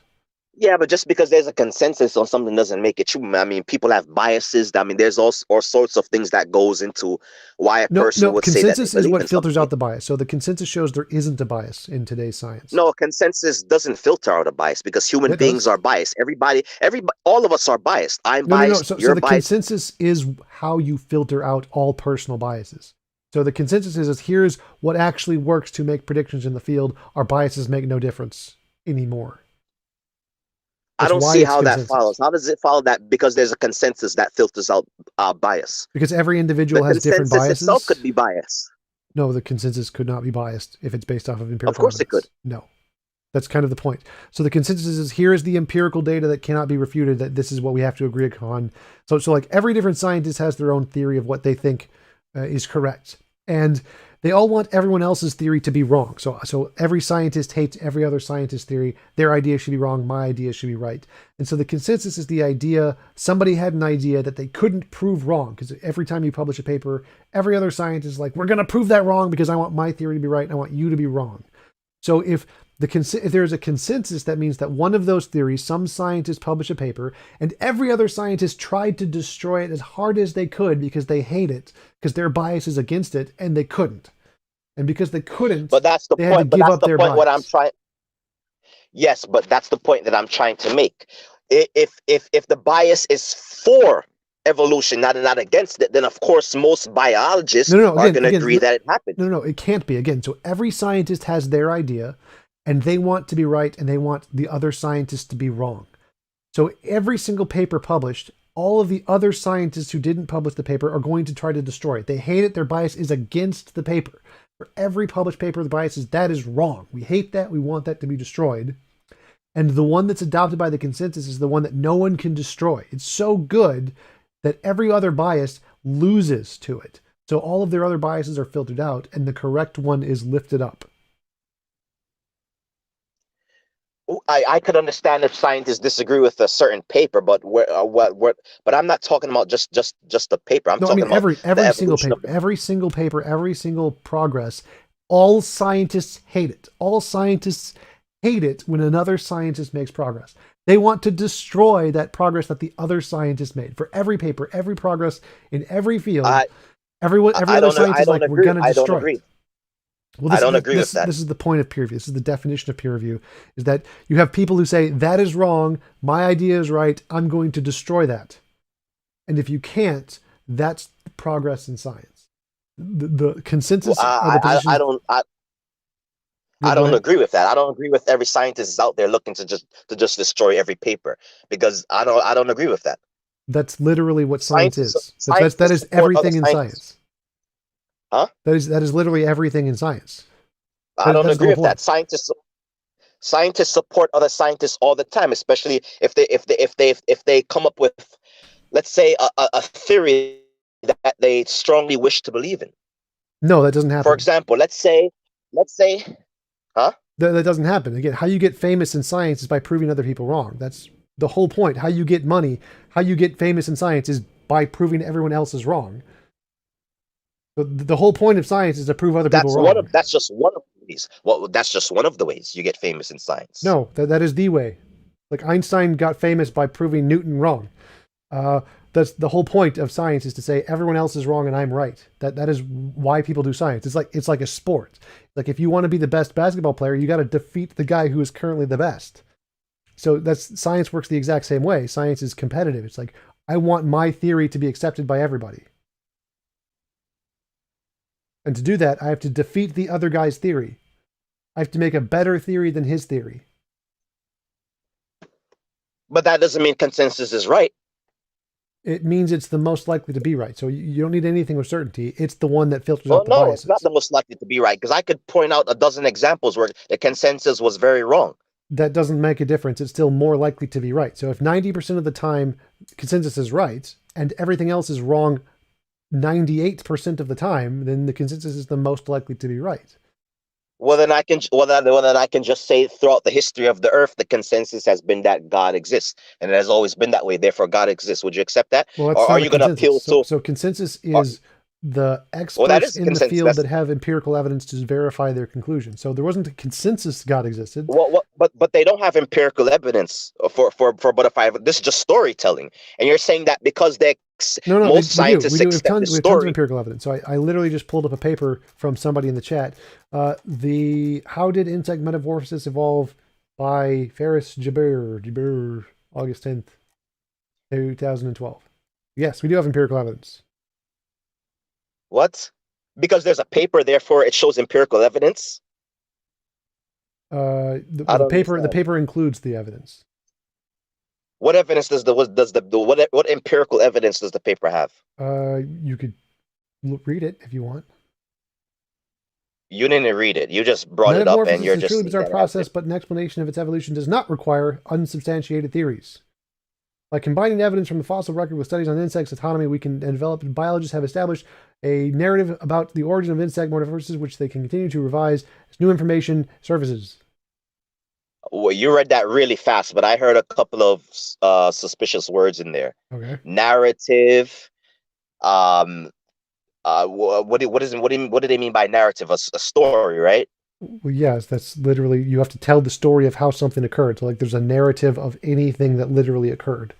That doesn't mean it's Yeah. made So up. they're basically I understand what you're saying, but they're basically telling a story. No, I no, mean, they don't history have is a no narrative. empirical It's evidence. still fact. So narrative does not mean not fact. It's fact because it's a fact. No, no, narrative does not mean not fact. Anything that is a series of events is a narrative, even if they're all factual. Right. But I mean, they don't have any empirical evidence to go with No, we that. do have They're just lots giving and a lots of narrative empirical of what they evidence. think The happened. DNA is empirical evidence. We can observe the DNA. We have empirical evidence. You're just saying it's empirical evidence is DNA because it's DNA. I mean, I don't No, no, understand how this DNA not is question literally begging. something we can see. Because we can see it, it's empirical. Yeah, but we have you. Yeah, but we observe DNA, but we don't observe evolution, right? We don't. That Even changes in DNA is evolution. We do observe evolution. if you're going to define just changes in DNA as evolution, then everybody believes in evolution, right? Yes, that's how all evolutionary biologists define evolution. But that's not what we're talking about here. We're talking about massive changes which produce things that No, the no, animal. everyone in biology defines evolution as just changes in DNA. That's all evolution is. Everyone in all of the scientific fields says evolution is changes in DNA. That's it. That's all evolution is. So if that happens, all evolution is true. I don't know about that, because I know people that define it differently. But Who defines it that's differently? besides the point that I'm. But that's besides the point that I'm trying to make. The point that I'm trying to make is I'm asking you specifically about the caterpillar, and you're telling me about different DNA in different creatures. This Yes, is those are the same like thing. red. How The is that red herring? caterpillar is made of DNA. So if there are changes in DNA, that explains the changes in the caterpillar too, because it's also DNA. Yeah, but that's assuming that these just happened in the butterfly, right? What? You cut out. That's assuming that the same changes happened in the butterfly. Yes, because we can I look mean, in at the the butterfly caterpillar. today and see the DNA and see it change today. Yes, it's literally the same. Well, we don't see it change today, right? We don't see Yes, the yes, we do. change in the butterfly today, right? What We changes see do we see? we see DNA change all the time in every species. It always changes. There is literally a coefficient of how much DNA changes in every But species. it's always the same creature. It doesn't turn into a different creature. No, the DNA is the only thing that matters. So one creature and a different creature, the only difference is the DNA. So if No, the DNA changes, that's it. the DNA is not all that matters because you can change DNA as much as you want. You're not gonna change DNA and it's gonna change and all of a sudden a feather is gonna appear. That's You literally what can change it. happens. That's literally what happens. You change the That is DNA not and what a feather happens. appears. When has an experiment ever showed this? When? Because Not a an feather experiment. is this combination of DNA, not feathers are this combination of DNA. That means that if you change this DNA to this DNA, you get feathers. And when has this been observed is what I'm asking you. I mean, you're telling me So, more so, stories. so we can observe the DNA of the feathers, and we can observe the DNA of the not feathers. So literally, just by logic, if you change the not feathers DNA So combination into the feathers DNA combination, you get feathers. that doesn't make any sense. I don't understand what you're saying. You're saying that first. You're saying that there are creatures without feathers and that there are creatures with feathers, and I don't understand. So if you have a computer with Microsoft and you look at the coding and you say, well, this is what a Microsoft code looks like, and you look at a computer with Windows or Apple and you say, well, a computer with this program has Apple. If you change the program from Microsoft to Apple, you have an Apple computer, right? I, can you explain that again? Because Yeah. So I wonder if so a Windows computer is a computer that has a particular programming code, and an Apple computer is a computer that has a different programming code, but they're both programming codes, right? right. And so if you change the Windows programming code to the Apple programming code, what will the computer be? If you change the Windows programming code to an Apple programming code, it'll be a Windows computer with Apple programming. Okay, so Windows is just the program. So if you remove the Windows program, it's just a computer. It's not a Windows computer, it's just a computer, right? So the code makes it a Windows computer. So if you change the code from the Windows code to the Apple code, it would be an Apple computer, right? You could say that, yeah. So if you have an animal that has a particular genetic code and you change that genetic code to a different animal's genetic code, then this animal is going to be that animal, right? But this okay, I understand what you're saying, but you see, this is the problem here because Windows doesn't naturally produce Apple code. Somebody has to put that Right, Apple right. code in So there. there got to be some Windows kind of a process somewhere that, like, if the code was being affected by change somehow, something that randomly changed the code, and every time it was more similar to an Apple code, that code was kept, and all of the other changes were gotten rid of. And so every kind of random change that made it more like Apple code was kept. Then over a long period of time, it would get closer and closer to an Apple code until it became an Apple computer, right? right, but the change in the code is doesn't produce a new keyboard, for example. I don't understand what you're saying. We're just talking about the code here, so not the keyboard. We're just talking about the code. So if you have a computer and it's a Windows computer and there's some process that randomly changes the code, we have no idea what it's doing, it's just completely random. Then if one of those random changes happens to make it really similar to an Apple change, and it keeps that. It doesn't let that change anymore. It just keeps that one. And then every time that it gets something similar, it keeps that similarity. And every time it's something different, well, that one can change randomly too. Eventually, this code is going to get closer and closer to an Apple computer until it becomes the Apple programming. Right? Okay, there's a how am I gonna put this now? Because I mean, I see what you're trying to say, but what you're saying is not making any type of sense because it's like it's almost like you're comparing apples and oranges, to be honest. Okay, so to explain how that doesn't work, so we have a Windows computer. There are a bunch of random changes to the code, and anything like an Apple code is Well, kept. How does it? How would it well, not? Would it or besides would the it issue not? of besides the issue of what random mutations does usually does to codes, besides that issue, there's the issue of it doesn't matter. Okay, let's say what was the example you gave before? Before the computer. What was the example? What were you trying to tell me before? Can you repeat that? Which example? The Stone Arch? No, no. Right before you talked about computers, what were you saying right before then? I have no idea. Uh, you said Let's just go with that example. So if we have a Windows computer and we have an Apple computer, and we want to ask, well, how did a Windows computer become an Apple computer? We're going to need some kind of a process. We got to discover some kind of a process that changes the code in the y- Windows computer. So if we discover yeah, but there's this random number generator that changes the code at random, and it keeps anything that is like an Apple computer, but gets rid of anything that isn't, would that make sense to say, well, this is how it changed from a Windows computer to an Apple computer? y- y- the problem here is that you need an intelligent person to do that. I mean, a random mutation isn't. I mean, a random mutation in the computer system isn't going to do that. I mean, you need an intelligent person to come in and change the system, right? I mean, Well, it no, no. doesn't So, just so happen, saying so, right? there's no intelligence involved. No one, except for like Bill Gates who designed Windows and Steve Jobs who designed Apple. We get rid of all the intelligent designs. We just see there is this a computer and there is some process in it that randomly changes code. It's like a bad program or whatever. It's just broken. And those changes happen to keep anything that looks like an Apple computer, just randomly. That would explain how it went from an Apple to from a Windows to an Apple, right?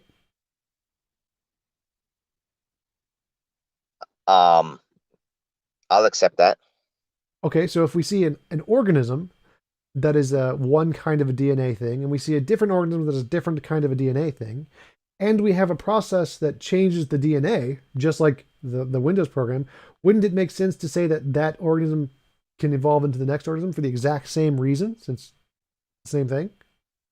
No, because you're missing the point that I'm trying to make. Changing the DNA does not change the creature in such a way where it's going to produce a Forget new the wing. creature. Go It back, might. find out how it's different. So if it's possible for a Windows programming to have a random generator that changes it to an Apple programming, and it's possible to have a DNA programming that changes it from one combination of DNA to a different combination of DNA. How are those different? I'm sorry. Repeat that. So we have a Windows computer with a random number generator that changes the code, and it can change to an Apple computer. And you said that makes sense. So we have one combination of DNA that has a random generator that changes the DNA. That could change to a different combination of DNA, right? Um. Oh, I'll just accept it for argument's sake. Okay, so if we have two organisms, a bacteria and a butterfly, and they're just different combinations of DNA, then it's just as reasonable to say that the bacteria could go to the butterfly through the genetic change as if you could go from Windows to Apple through random change. But that's assuming that change. But that once again, you're assuming that changing the DNA thereby produces new novel features in a creature. That's basically what you're assuming. Well, we've already proven that. That's the algae example I gave earlier. If we can see a single-celled organism going Well, to a multicellular organism, that's a new feature. We've proven it. well, We've proven it does that. I'd have to read that paper, but I'm pretty sure that these are colonies. But what We've I'm proven this saying in is, literally dozens of different experiments that you can get new features from random changes in DNA. We've literally proven that the cultures of there's some bacteria that has a new ability to produce vitamin C or something. That was another example off the top of my head. We've seen it in all kinds of examples. We know that genetic mutations can produce new features all the time. We've literally observed that in a lab directly. I think you don't understand what I say by new features. When I say new features, I mean something. I mean, let's okay. Let me put a body part. a specific body part that the creature never had before that it now all of a sudden has. Let's say a horse developed wings, for example. That's what I mean. Vestigial limbs. We know that genetic mutations can cause extra limbs to grow. Extra limbs, Yes. like if I was to grow, I mean, like if I was to grow 4 arms. Yeah, we've seen genetic mutations that do that all the time. Okay, okay, I agree with that, but that's what I'm saying. Humans already have arms, right? We are arms. If we grow an extra arm, fine, right? But I'm talking about a body part which the creature is not known to previously ever Okay, have. what is the difference between an animal that has a wing and an animal that doesn't Because have a it wing? already has No, no, the no. genetic instructions. What's the difference between an animal with a wing and an animal without a wing? One of them has the genes to produce a wing, and one of them doesn't. And so one of them has a different pattern in DNA than the other one, but they both have DNA already, right? Of course. So that goes back to my example that I gave before. If you have a combination of DNA and you have a way to change that randomly, then it could produce the new combination of DNA. Can you go into a horse and change up his DNA and produce a wing? Yes, if you could genetically manipulate it enough, yes. Have you ever seen that happen? We don't need to see it happen. All we know is wings are this DNA, horses are this DNA. If you change this No, no, DNA to no, that but one, you see, you're assuming that there's no limit to change, right? You're assuming that change goes on forever, that there's no limit. no, That's basically what you're saying. no. I'm saying that there's a limit in change. That's why you can't keep changing a horse's DNA. You can't keep manipulating a horse's DNA and it's going to produce a wing because there are limits in change. Well, no. Again, so we know that like a combination of genes, ATCG, could be flipped to any other combination of ATCG. Literally, there's not the limit is the Right, right, but ATCG.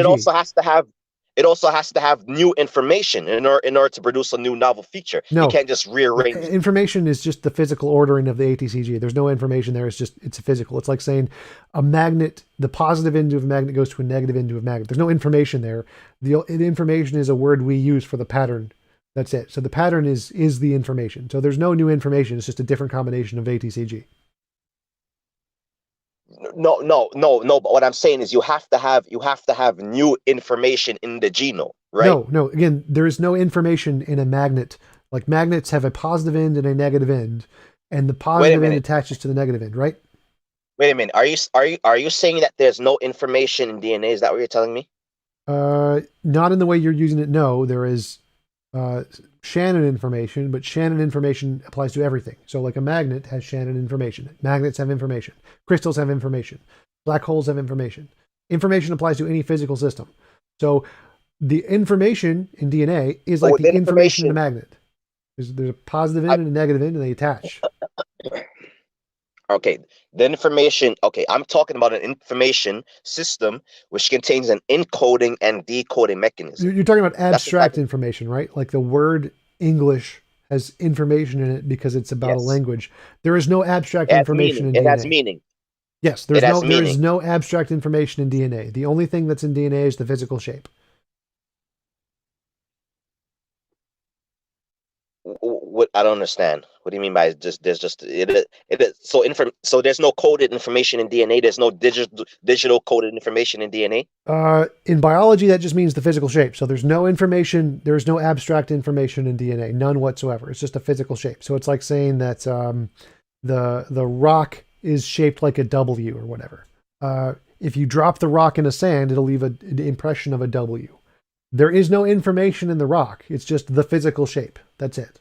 So there's a difference between information which is just determined by a physical system, and there's information that's an abstract language like an English-based language.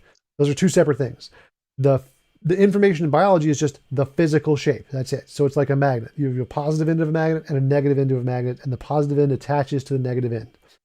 In DNA, it's the exact same thing. There is a physical shape of DNA, and it attaches to a different physical shape of DNA. There's no abstract anything in there. It's just physical shapes attaching to other physical shapes, like magnets attaching to other ends of magnets.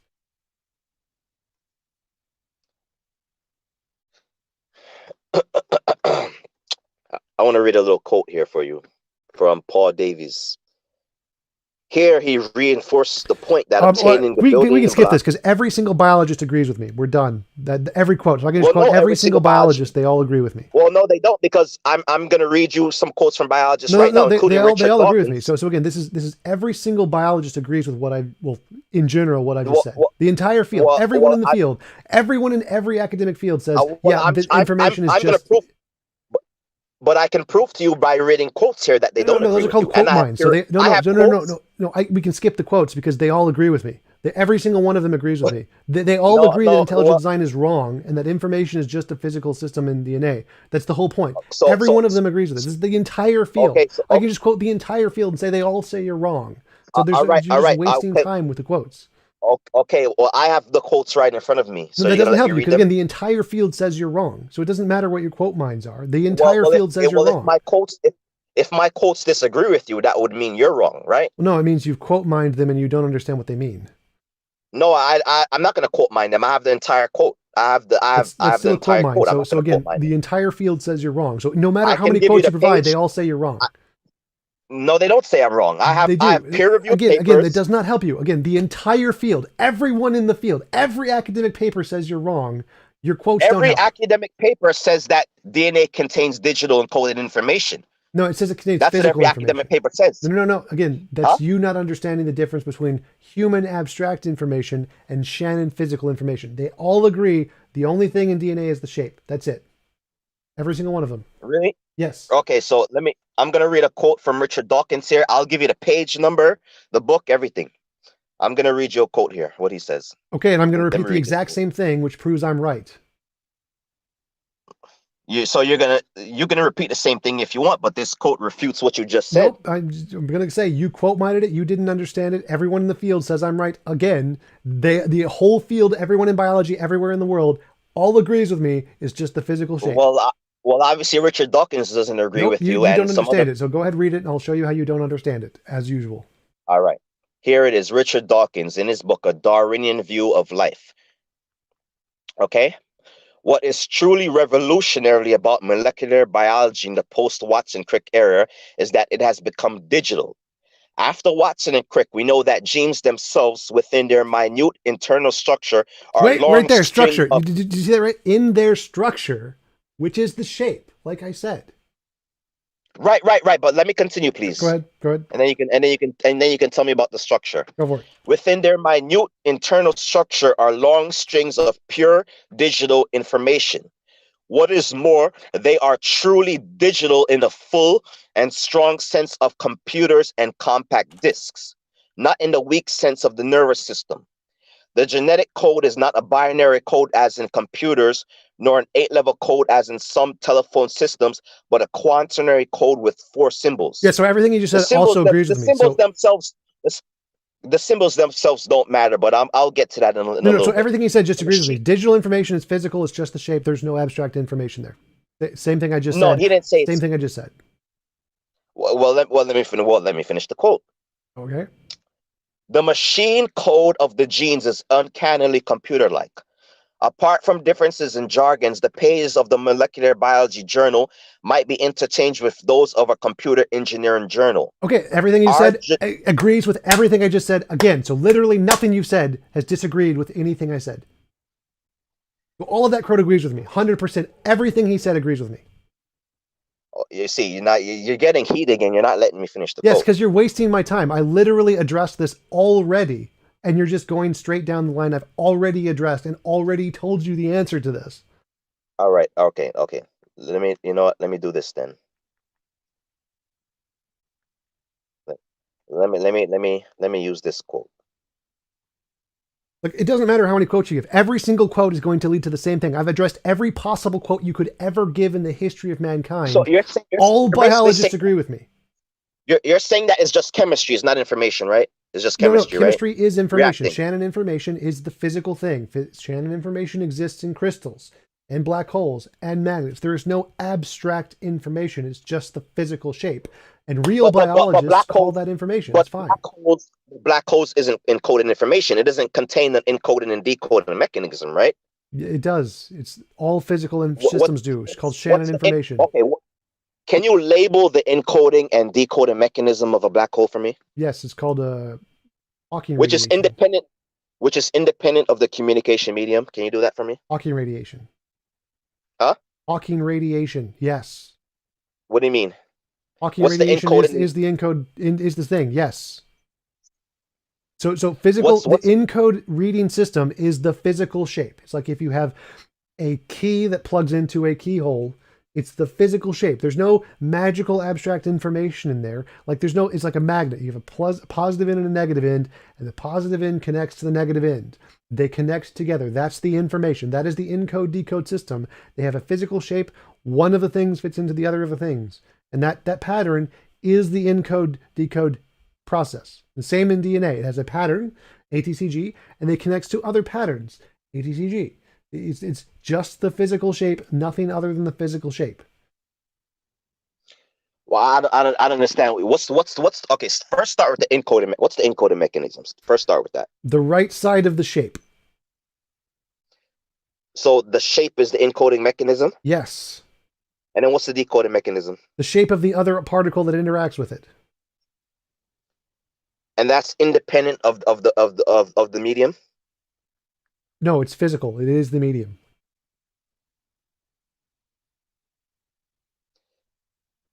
What would you say I don't you're still not giving me the would you say gravity is a code? No, gravity is a force. So the code is like the physical shape of the thing is the encoding process. What it does is it has a shape like up, up, down, down, or whatever. And the decoding thing is a different set of particles that only bond with just that shape. They can't bond with other shapes. They can only bond with that shape. Like a magnet, you got a positive end and a negative end. They can only bond together. They can't bond differently. So the encode is the particular shape of the magnets. And the decode is the particular shape of the other magnet that can only bond in one way with the magnet. So you have an encode of the magnet and a decode magnet. And when they bond together, you have the encoding decoding process because they have a physical shape, and the physical shape can only bond in one particular way. So the DNA is the same. It has a particular shape. That is the encoding system. And the decoding system is a different physical object that hits it in a specific way that can only bond in a specific way. And that's decoding because it's just one physical thing hitting a different physical thing, and it can only attach in one way.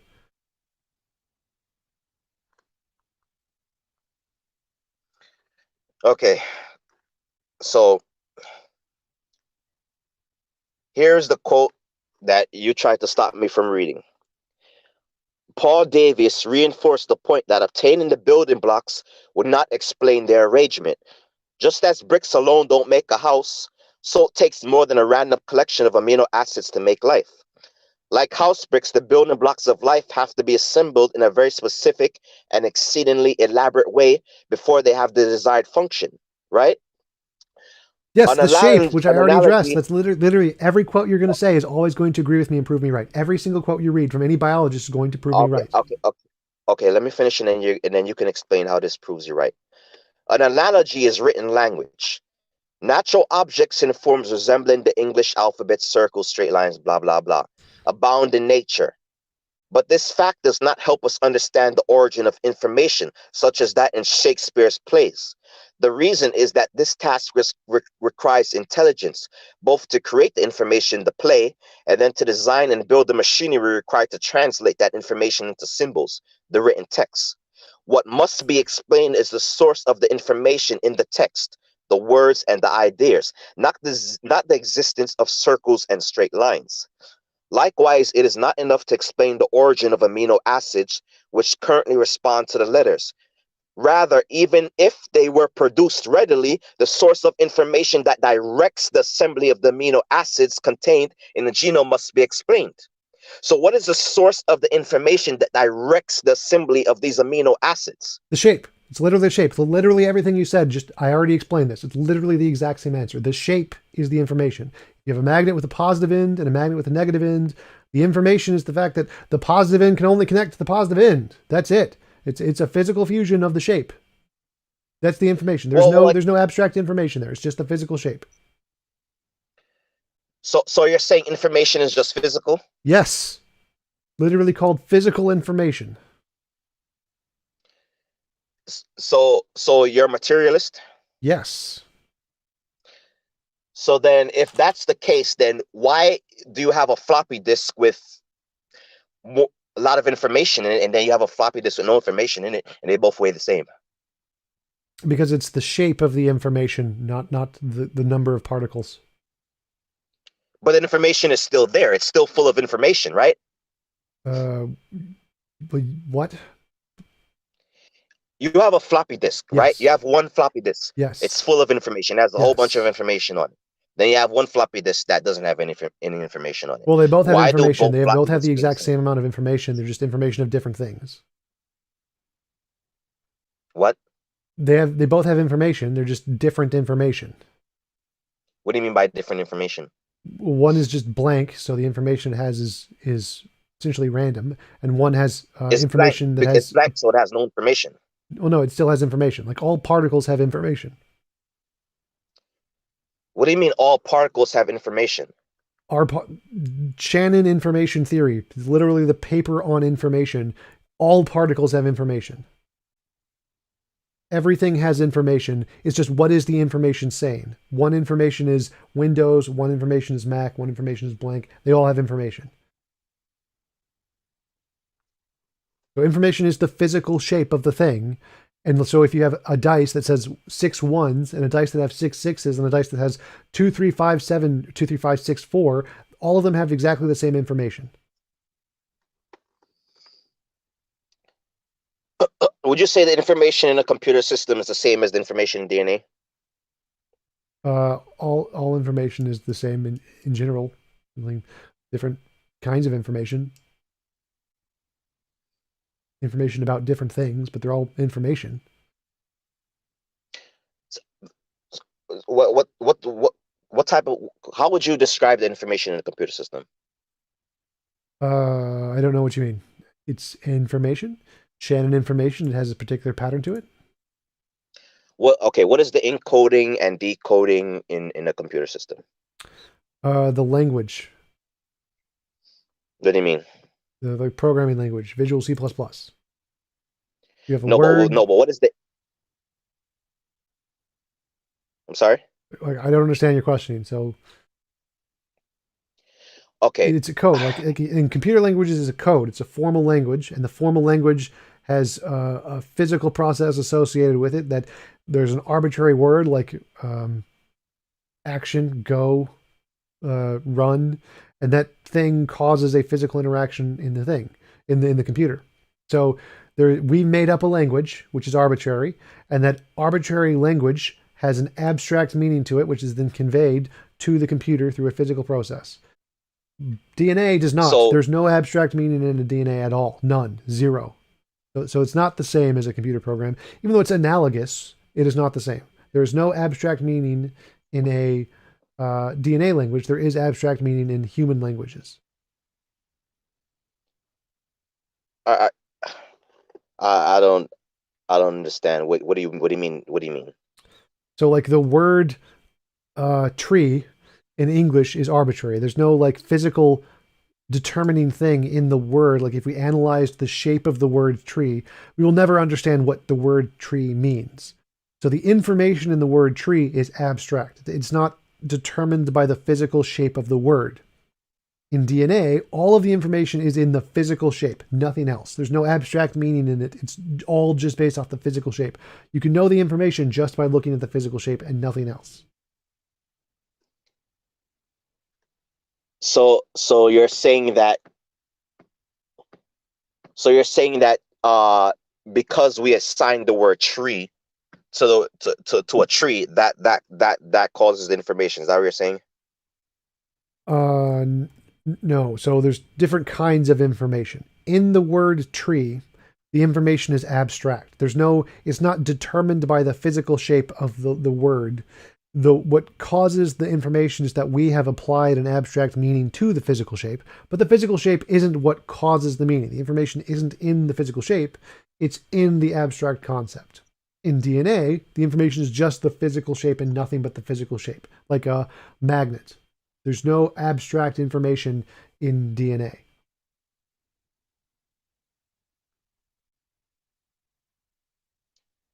So So I found a quote from, I'm looking at the Stanford Encyclopedia of Philosophy on Biological Information, section 4, genetic code. It literally says this right here. If the causal relation is to be described in informational terms, then it is a matter of ordinary Shannon information which applies to environmental factors. So everything I just said is just the physical shape. Shannon information. so do you consider tree rings as information? Tree rings? Yeah.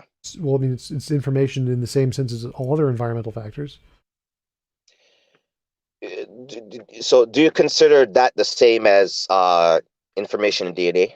Yes, sort of. The same type of information? Well, the tree rings are purely responding, so nothing reads them except us if we're looking at the trees. So the tree rings don't cause Exactly. anything. Exactly. So the So in information other in words, DNA is more like the magnets, where there's one end of the magnet is read by the other end of the magnet. So there is something that interacts. okay, maybe do you understand what I say when I say the information in DNA is independent of the communication system? Do you Uh, understand what I Abstract. I mean by think you're that? saying abstract there, but I'd say that's false. That's, as I just read, that's false. So Okay, the let me information. see if I can put it this way. It's if you have Well, a can I give you an symbol. example? Well, let me see if I can steelman your position. You tell me this is right or not. So it says like if you have a symbol like tree, there's no way you can know from the way it's shaped what it means. There's no way to know that. You can't just look at the shape and determine the meaning, which means there's some the term, what was the term you used? Independent of the what's it? Communication medium. Yeah, so the meaning of the word tree is independent of the communication medium. We'll never know from the communication medium what the word tree means.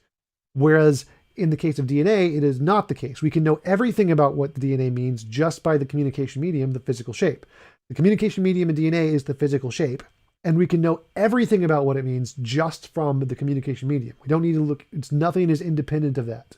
Whereas in the case of the word tree, we can't know what the word tree means because it is completely independent of the communication medium. That's the difference. DNA, it is not independent of the communication medium. It is completely dependent on the communication medium, the physical shape. The word tree, the meaning is completely independent of the communication medium, so we'll never know what it means just by looking at the word tree. Okay, what I mean is the information is independent of the communication, as every strand of DNA in your body represents a complete plan of your body. Even though the DNA in the strand itself is only a sequence of symbols that are made up of chemicals A, C, T, G, whatever, right? We could store a drawing of a hard drive on the same model of hard drive, right? Because the medium and the message are two distinctly different things. The medium is the shape of the content, not just the CD isn't the medium. The medium is the shape of the stuff. So it's not no, the CD isn't the medium. The CD is what holds the medium. The medium is the shape. Because you have the same shape on a hard drive or a CD or any kind of USB. So it's not, the medium isn't the But CD. The medium is the shape. It's a pattern. okay, the molecule itself is the medium. Okay, the ordering of the base pairs defines the code. You agree with that, right? Well, no. The pattern is the medium. The molecule is what holds the pattern. So you're defining information as a pattern. Yes. So the information on your computer that does an automatic virus test, is that what you call a pattern? That is a pattern. It's one kind of pattern. So it's the same as DNA then, right? Well, that's a different Because kind of pattern. a mind doesn't have to be present in order for you to set your computer to automatically shut off or do a virus update, right? You don't Sure. have to be Well, I present. You mean, can just set it. You can just set the program, and then it just does its thing, right? well, that does require a mind because that isn't determined by the physical shape. That's determined by me pressing a button. So, like, whether or not it does a virus test isn't No, no, determined by the right. physical shape. No, right, but you don't have to a mind doesn't have to be present for a communication system to work. That you can set it up, leave it there, and it will run for a long, and it can run for a long time without you having to interfere, right? Sure. Right. So that's the whole point. Like the DNA is just a system that has been set up, just like your Well, no, no, no. computer So that's virus. the difference. So in a computer, it isn't set up by the physics in the computer. The computer doesn't do everything for it. Like I have to set it to do a virus test. It can't just. It's the virus test isn't fixed by the shape of the computer. If if the computer had to do a virus test because it was physically impossible for it not to do a virus test, then it would be physically determined by the computer. But it's not. The the whether or not it does a virus test is only if I make a change to it to make it do a virus test. In DNA, it's physically determined to do the virus test. It can't not do the virus test. It's not like an on-off switch. It literally has to do it because of the physical shape of the DNA. For that to be analogous, the computer would have to be physically forced to do a virus test before it was even made, because that's the only way for the physics of the computer to bind together. So that's the difference. Like in the virus test, it's abstract. In the virus test, it may or may not do a virus test because the meaning behind it is made up by us. In DNA, it's completely determined. It's determined by the physical shape. It can't not do the virus test. It has to do the virus test because there's no other physical way for it to be. So you're saying that it just has information because it has no other choice but to have information. That's what you're saying. It's just information because it's information. I don't understand. You're not making any sense. No, no. So there's two different kinds of information. One is abstract information. One is physically determined information. These are two different things. Abstract information means the information is not contained in the medium, like you said. So the word tree, nothing in the word tree tells us what the word tree means. We have no idea what the word tree means just by looking at its shape. But if we look at a magnet, everything about the magnet we can know just by looking at the shape of the magnet. So the information in the magnet is just its physical shape. The information in tree is abstract because it's not contained in its physical shape. Information in DNA, information in computer is like the information in the word tree. It's abstract. Like there's nothing telling us in the physical process of the computer what the words run or stop mean. In the information in DNA is like a magnet where it's just physically determined by the physical shape of the magnet and the DNA. So there's two different kinds of information. One is where the information is completely determined by the physical shape, and all of the information you can know just by looking at the physical shape. And there's another kind of information where it's abstract information, and you can't know that just by looking at the physical shape. Trees and computers are abstract. DNA and magnets are concrete, determined by their physical shape. Does that make sense? Okay. Okay. Let me ask you something. Um, Pretend I take a piece of chalk, right? And I write my name on a blackboard with a piece of chalk. I write, hello, my name is S Global. Okay. If I ask you where did the information come from, would you say it came from the chalk? If I rubbed the message off the board and showed you the chalk on my hand, would you say there is information on it? No, no, no. That's abstract information. So that's like the word tree. So obviously information was carried on the material of the chalk because of the arrangement, but chalk has no inherent information Right, that's content. the abstract kind of information. So remember, there's two kinds of information. There's abstract, where the information is not contained in the physical shape, and there's concrete, where the information is contained in the physical shape. So a magnet, Right. So the magnet is just the physical shape. The positive end goes to the positive end. You can't make it not to go to the positive end. All of the information is just in the shape. The chalk, there's not. There's no physical determining factor in that. It's purely abstract. DNA is like the magnet, not like the chalk. The word. but okay, but similarly, DNA is comprised of phosphates, sugar, bases, but the matter that it is made of does not contain the information. No, The no, it does. arrangement of it The matter does. does contain the information because the information is the shape. It's literally the shape. So that does contain the information. The chalk, it doesn't, because the chalk doesn't contain the information. It's abstract. Just the word you drew is abstract. But the DNA is concrete. So it does, like the magnets, contain the information. The physical shape does contain the information. I don't understand. I really don't. This is just not making any sense to me. I'm not sure what's not making sense to you. So, information can be contained in shapes without any kind of abstraction at all. So, like if you have a key fits in a keyhole, the information is just the shape of the key. You can know all of the information in the key just by looking at the key. The physical shape contains the information. The word tree or the word high IMS global, How is a key information? literally it's information. That's literally what don't you understand about that? How is a key information? I don't understand. You say the key, the shape of a key is information. How's the shape of a key information? So on a CD, it's just a bunch of ones and zeros, right? Up and downs. It's physical Right. shape, and that's information, right? Well, the ones and zeros don't mean anything. What what do you mean? That's what information is. It's the physical shape on the CD. No, but you said the ones and zeros. The ones and zeros don't mean anything, right? No, they do. That's what it is. A CD is just a big key. That's all it is. No, no, but the ones and zeros are just what we assign to it. It doesn't mean anything, right? Right, because we have an abstract reader. So the reader, what reads the CD is abstract. Keys are go into a physical lock, so it's not abstract. It's a physical thing. But it's just a physical thing. It's not information. I don't No, understand no, how no. you So, go so if from. there's a key which has a shape and it fits into a lock, and the lock reads the key, that's information. That's literally physical information. That's how physical information works. Okay, a strand of DNA in a skin cell that falls from your body contains a plan for a human being, even though neither the skin cell nor the strand of DNA are human beings, right? Sure, You agree with that, right? sure. So this is what I mean when I say independent of the communication medium, because a book No, no, that's represents not independent of the more than. communication medium. So that's the What can I shape. finish? Or can I finish real Sure, fast? go for it. Go for it.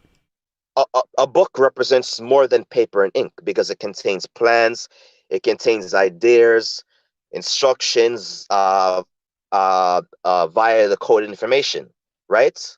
If the let's say if the topic of the book is paper or ink, chemistry or instructions, it still contains plans and ideas independent of the paper and ink it's printed on, right? Yes, that's abstract information. So like if you look at a book, you cannot know what the book means just by looking at the book.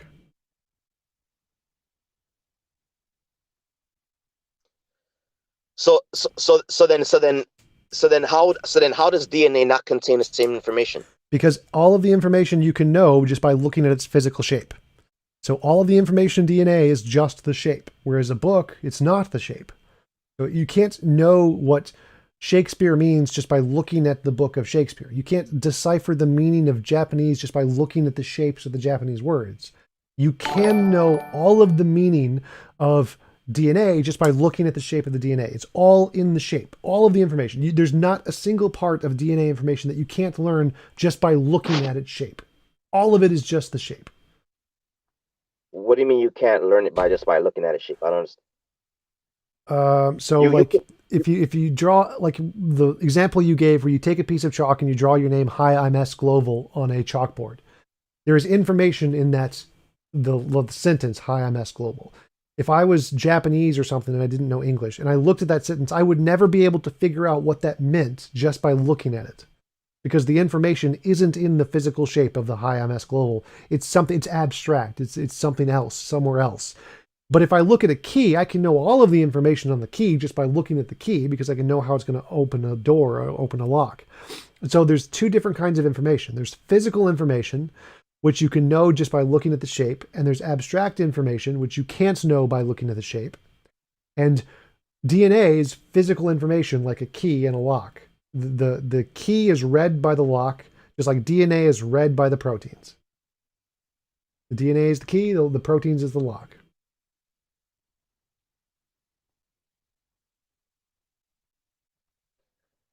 Okay. Uh, I'm still having. Okay. Let me try and put it a different way. Um. So you agree that semantical information objectively exists, right? What information? Semantical. What is semantical? It's why your computer monitor turns off when the power saver tells it to. That is subjective. That it's real. I don't know what semantical means. That the information is real. Right. So there's two different kinds of information. It has meaning. Sure. Semantical? Semantical. I'm sorry, maybe my Yeah, pronunciation is bad. Sorry, that's my fine. That's English. fine. Yeah, semantical just mean like having adjectives, verbs, that kind of stuff. Meaning. Yeah, relating to meaning. Yeah, it has meaning to it. So you agree with that? Sure. Yes. And do you agree that DNA has this type of meaning? No. Like let's say a strand uh to produce like a bunny rabbit. You No. don't think No. that So has there's meaning? two different kinds of meaning there. One is abstract meaning. One is concrete. They're different things. Oh, and DNA to you is concrete. Yes, and to all biologists. All biologists. Yes. Consensus. So by all I mean the consensus. Always all means consensus.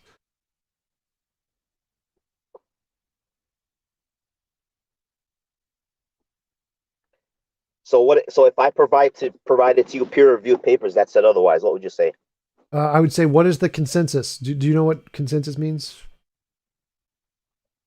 Well, yeah, but you would have to show that that's the consensus, which you haven't done, right? I mean, you're just basically just saying it's the consensus. I mean, I could do that all day too. I could just sit here and say, oh, the consensus is that DNA contains code.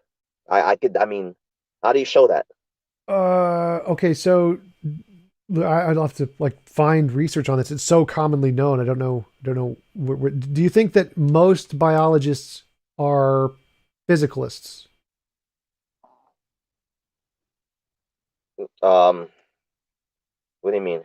Like most biologists are like me. They're atheists. They just believe the world's made of matter. There's nothing more than matter. Do you think most biologists? I wouldn't. I don't know if I would say most. I don't know. Maybe I don't know about that. Maybe So it's half. like in I the don't know about. like I've researched this quite a bit. Most biologists, like 90 something percent, are purely physicalists in what exists there. Like same with physics, same with pretty much every academic field. Most of them are atheistic. I'm not sure where I can find the resources on that. I can find the quotes on it. I don't. I'd have to look it up because I haven't researched it in a while. But the vast majority of biologists think there's nothing but physical stuff. Just like the vast majority of philosophers, just like the vast majority of physicists, just like the vast majority of cosmologists, So all of the so so consensus. everything that exists is physical. Like you Yep, don't believe in immateriality at all. yep, correct. And most Well, biologists do too. And so that means that they think that all it is physical DNA. There's nothing else. There's nothing else there.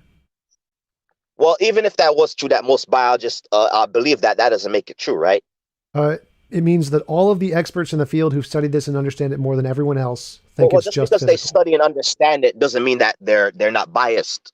To Because as No, you no. said, they're Remember, we atheists, know they're right? not biased because it's the consensus. Everyone wants everyone else to be wrong, so it's the consensus. They're not biased.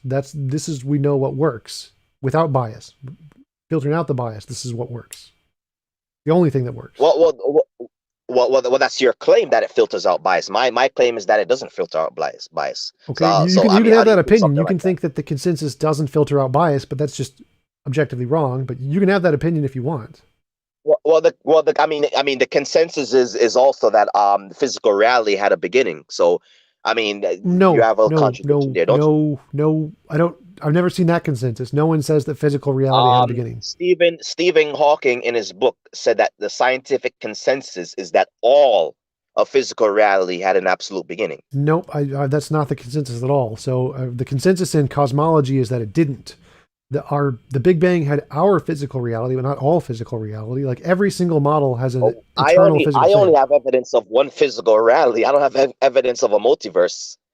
So I don't understand what you're saying. That's all still a part of the physical reality. So the Big Bang is the beginning of our space-time, not all space-time, our space-time.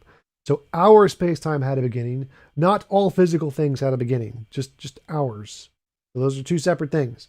The consensus in physics, But like if you're saying, this one, I do have a reference for. So in the debate between Sean Carroll and William Lane Craig, William Lane Craig made this argument, and Sean Carroll said, if we look at, I did a Google search for 30 seconds and found 30 models of physics that all have a past eternal physical infinite. and all of them have, first of all, have no evidence to support it. It's just a model. Second of all of them fail. No, they don't. So again, that you can take that up with Sean Carroll. I'm just going to go with the consensus here. The consensus of experts I saw that debate. I saw, you're not okay. Give me Sean Carroll's objection. What does Sean Carroll say? Objection to what? Objection to a universe with a beginning. So the argument he was making was that the vast majority of physicists who understand this better than everyone else in the world, because this is what they do, have all concluded that there is not a physical beginning to all physical stuff. Right. They instead say that the universe just popped into existence out of nothing. That's what they say. Two separate things. No one says the universe came from nothing. No one says that. Not even Lawrence Krauss says that, even though it's his stupid quote. He admitted that no, it didn't come from a literal philosophical nothing. So all of the physicists conclude our universe had a beginning from something that was independent of our space-time, but that thing was also physical, and there's more evidence for this than there is of God. Wait. Can you repeat the last few sentences you said, because you froze up? Sure. So the consensus in physics is that our physical universe had a beginning from other physical things, and we have more evidence of this than we have evidence of God by a significant margin. I don't understand. You said that there's physical things before physical things existed? No, there's physical things before our universe existed. Our universe is not everything. Our universe had a beginning that is not the beginning of all physical things. It's the beginning of our subjective universe. So you're saying that there's another universe outside of this universe. That's what you're saying. Well, there's other physical things outside of this universe, yes. That would be a universe. Space matter would be a universe. No. Universe does not mean all physical things. Well, yes, it does mean all physical things are space, time, and matter. What else apart from space, time, and matter is physical? Emergent space-time is the consensus in physics, which means space-time emerges from some spatial timal thing. You're not making any sense. You're basically telling me that physical things existed before physical things then brought the universe. So physical things exist outside of space-time. You don't need space-time for physical things. Emergent space-time, amplitude-hedron, Nima Arkani Hamad, emergent space-time, Sean Carroll. You can find lots of examples of this. This is. Okay. Besides the lack of evidence for this, my question to you is, again. So this has more evidence than a God by infinitely many, because it's a combination of physics. So what evidence does this have without begging the question? What evidence does this have? It's a combination of verified principles, particles, and laws in physics. So the multiverse theory. Laws of physics didn't exist until the universe came into existence. No, wrong. No one says that. Everyone says that's wrong. So our universe had a beginning. Only our universe. Infinitely many other things existed before our universe. You don't. Like our universe was not the beginning of everything. It was the beginning of our universe and nothing but our universe. It's like saying that I was born and nothing existed before I was born. Like, clearly that's wrong. But listen to what you're telling me. You're basically telling me that there's like a multiverse out there that's just not like our own. There's like a different physical reality, which is basically another name for multiverse. Yes. So the multiverse theory is one of the hypotheses, and the multiverse theory is a combination of two things: a combination of early universe inflation, which has been empirically confirmed as Guth's early universe inflation, and vacuum energy states, which has been confirmed physically, which is the Casimir effect. So both of those principles have been demonstrated to exist and be real in the world. Like all of the pieces of the theory have been confirmed, even if the collection hasn't been confirmed, which means it has more evidence than a God, because God is a bunch of things that haven't been confirmed, like all-powerful, all-knowing, all-loving, blah, blah, blah. None of those things have been confirmed. Hold on. I'm just sticking with the space, time, and matter here. Right. Space, time, and matter had a beginning, and so far we only have evidence of space, time, and matter within our universe. If there's another physical reality out there, and if it's not made of space, time, and matter, I want to know what it's made out of. That's all I'm asking you. It can just be made of a different space, time, and matter. So our space, time had a beginning, but it's still space, time, and matter. It's just a different space, time, and matter, but it's still space, time, and matter. So not all space, time had a beginning. Ours did, not all. but you don't have evidence for Yes, another we do. space, time, and matter. Yes, we do. Just you can't you in principle you can't have evidence because you can't have evidence for a multiverse. No, that's wrong. So we have more evidence of this than a God, infinitely more. So again, this is why it's I the mean, consensus in I physics. literally So just watched you a you can video. disagree with every physicist if you want, but I'm going to say no. But that's Good what I'm luck with that. saying. I just watched a video with physicists who say there is no evidence for this. That is faith-based. Lawrence Krauss himself said that in a video I watched just the other No, no, day. no, no. What they mean is that there's no independent verification of the complete hypothesis because they have a higher standard of No, evidence no, than no, you do. So no, again, no. as I said They before, specifically asked him if there is any no, evidence no. Again, you whatsoever, don't and he understand said what no. physicists mean by evidence. Physicists mean, can that combination of particles be verified? The answer is no. Are each of the parts verified? Yes. So if God is a combination of No, no, no, no, no, lots no, of no, no. different things, That's none of which have been verified. So God, there's no, no, no, no no. all-powerful, all-knowing, all-loving. None of that's been verified. All of the parts of the multiverse Well, theory it has have been been verified. verified. Well, it has been verified because it's been verified that there was a beginning. It No, hasn't been again, wrong, wrong. verified Our that universe had a beginning, just like I right. had a And beginning. I was born. That does not mean that nothing existed before me. There are lots of things but before there's no me. evidence for it. There's But lots there's of no evidence for evidence that. for it. Every cosmologist concludes there was something before this. Every single one of them. That is the consensus. If you want to disagree with that, take it up with them. Well, yes, I disagree. I base my beliefs on evidence, not the consensus. I have evidence that our universe began to exist, which you agreed, and Our you're telling me universe that is there's a not physical. all universes.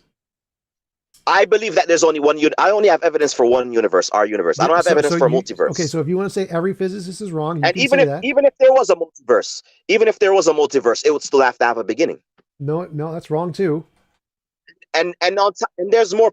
I mean, there are so many problems with this. To be honest, I mean, you're telling me that that there's some physical reality out there that's causing other universes to pop into existence. I mean, why doesn't a universe pop into existence within our own universe, wiping out our own universe? Why doesn't that? Why a universe? Well, Any their in the virtual first particles place? do pop into existence in our universe. Well, particles don't pop into existence. Yeah. They require a space vacuum, right? No, they do pop into existence. That's why they're called virtual particles. That's the Casimir effect. We No, they don't literally see pop that into happen. Susan. existence. We literally observe that happening. First of all, there are many interpretations of this. No, They there are don't not. pop There are into not. There are not existence. many interpretations of this. Virtual particles have literally been empirically demonstrated. Casimir effect. Google it. They don't pop into existence. They require a space We vacuum. literally, They we have pop into literally existence. demonstrated this in a lab. They They, literally pop into existence. We've literally watched them pop into existence. This is but not called the out of nothing. Casimir But not out effect. of Google nothing. it. But not out of nothing. A Out space of is nothing. required. Space is required, right? No I one mean, says no you one can't. says anything popped into existence from nothing. No one believes the universe popped into existence from nothing. No one. No one believes that. But you just told me that vertical particles pop into existence from nothing. That's what you just From told me. space. If you want to call space something, that's fine too. But no one, literally no one believes the universe came into existence from nothing. Our universe came into existence from a previously But existing physical thing. but the space vacuum. But this doesn't pop into existence without a cause, right? The space vacuum is the It's cause always of the vertical existed. particles, Like right? there's always been a natural thing that has always existed. There was never not a natural thing that existed.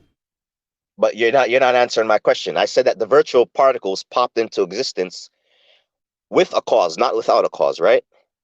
There was a cause, right? And just Sure. so I don't know why you even bother telling me about vertical particles. That's how our universe came into existence, like the virtual particles did. Our universe has the exact same origin as the virtual particles. I don't understand. So you're saying space creates other space?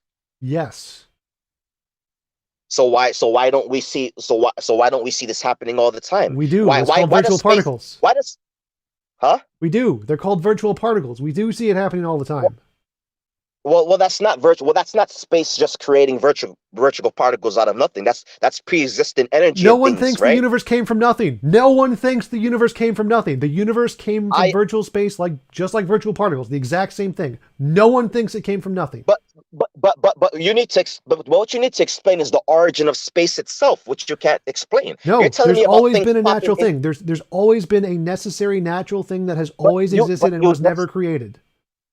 you just told me that space time had a beginning. Now you're telling me No. it Our always space time exists. had a beginning. Not all space time had a beginning. So you're telling me that there's like a multiverse out there, and one of those multiverses is eternal. So you're so that's that what you're telling me? The multiverse is eternal, yes.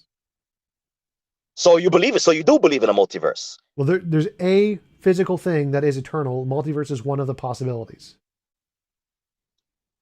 I, what other physical thing could there be apart from multiverse? I don't String understand. theory, M theory, many worlds hypothesis. None of all of these things don't have no All of evidence these and have more actually have evidence than evidence God. All of against them. these have more evidence than God. These are all better What than God. evidence? What evidence does this do these theories have? They are A combinations hypothesis of have? physical principles that have been verified. So here's the difference. The multiverse theory is a combination of two things: vacuum states and early universe inflation. Both vacuum states and early universe inflation have been empirically demonstrated. None of the parts of God have been empirically demonstrated. Therefore, the multiverse theory has more evidence What do than you mean none of God. the Wait, wait, parts wait. of God? God is not made out of parts. All powerful, all knowing, all loving. Like that's. I'm just calling those parts. You don't have to think they're actual Well, those are parts. qualities. That's fine. That's fine. Those It aren't doesn't parts, matter. right? Qualities, parts, synonyms doesn't make a difference. So all of the qualities of the multiverse have been demonstrated. None of the qualities of God have been demonstrated. So if I say like there is a unicorn or there is a horse, what caused the hoof print in the snow? If it was caused by a horse, that's reasonable because all of the parts of horses have been demonstrated. If I say it's caused by a unicorn, that's not reasonable because none of the parts of unicorns have been demonstrated. So if we say what caused the universe, if we're saying it's the multiverse, all of the parts of the multiverse have been demonstrated to already exist. Vacuum states, early universe inflation. None of the parts or qualities of God have been demonstrated to exist. They're all powerful, all knowing, all loving. None of those have been demonstrated to exist. So there's more evidence of the multiverse than there is for God because all of the parts have already been demonstrated to exist. This isn't making any sense at all because you're telling me that just because that we already have a space time, that means that there could be another space time out there, a different type of space time. We don't have evidence for a different type of space time. That's the point that I'm trying to make. Yes, we do. We Emergent the space-time, consensus, physics, Google, emergent space-time. emergent space time. Yes, emergent space-time. Okay, emergent space time.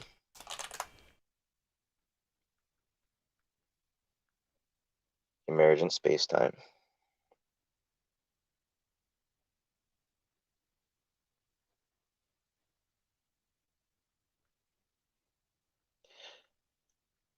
And what does emergent space time say? That space-time, that our space-time came about by a pre-existing thing, which you would call space-time. So basically, a multiverse. That's one of the possibilities, yes. So you're saying that the matter in our universe is made up of the matter in a different universe. Uh, sort of. What do you mean, sort of? Well, the matter in our universe came about from the matter in a different universe. They're not made of the same thing. Wait a minute. So you're saying that the matter in our universe didn't exist? Like, I don't understand. Like, it Yes, just the the matter in our the universe had a beginning. It didn't exist at one point, and it was created from the matter of a different universe. no, no, yeah, but that's what I'm asking. I'm saying let's like the matter of a different universe can't sort of, let's just say hypothetically, just split off and No, just made a different it didn't universe. Is that what split you're off. saying? Virtual particles. So it did the same thing virtual particles do that we see in our universe all the time.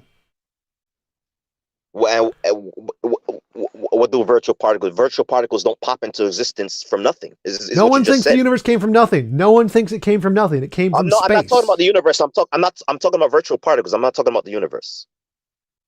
Right. Virtual particles came from the exact same place the universe came from. Where did virtual particles come from? Hilbert space. Hilbert space? Yes. What's Hilbert space? I have no way of knowing how to best explain that to you. Google Hilbert space. You're saying that there's a different space within space? Is that what you're saying, basically? No. There's different kinds of space. So there's lots of different uh, fields out there. Space is a collection of fields.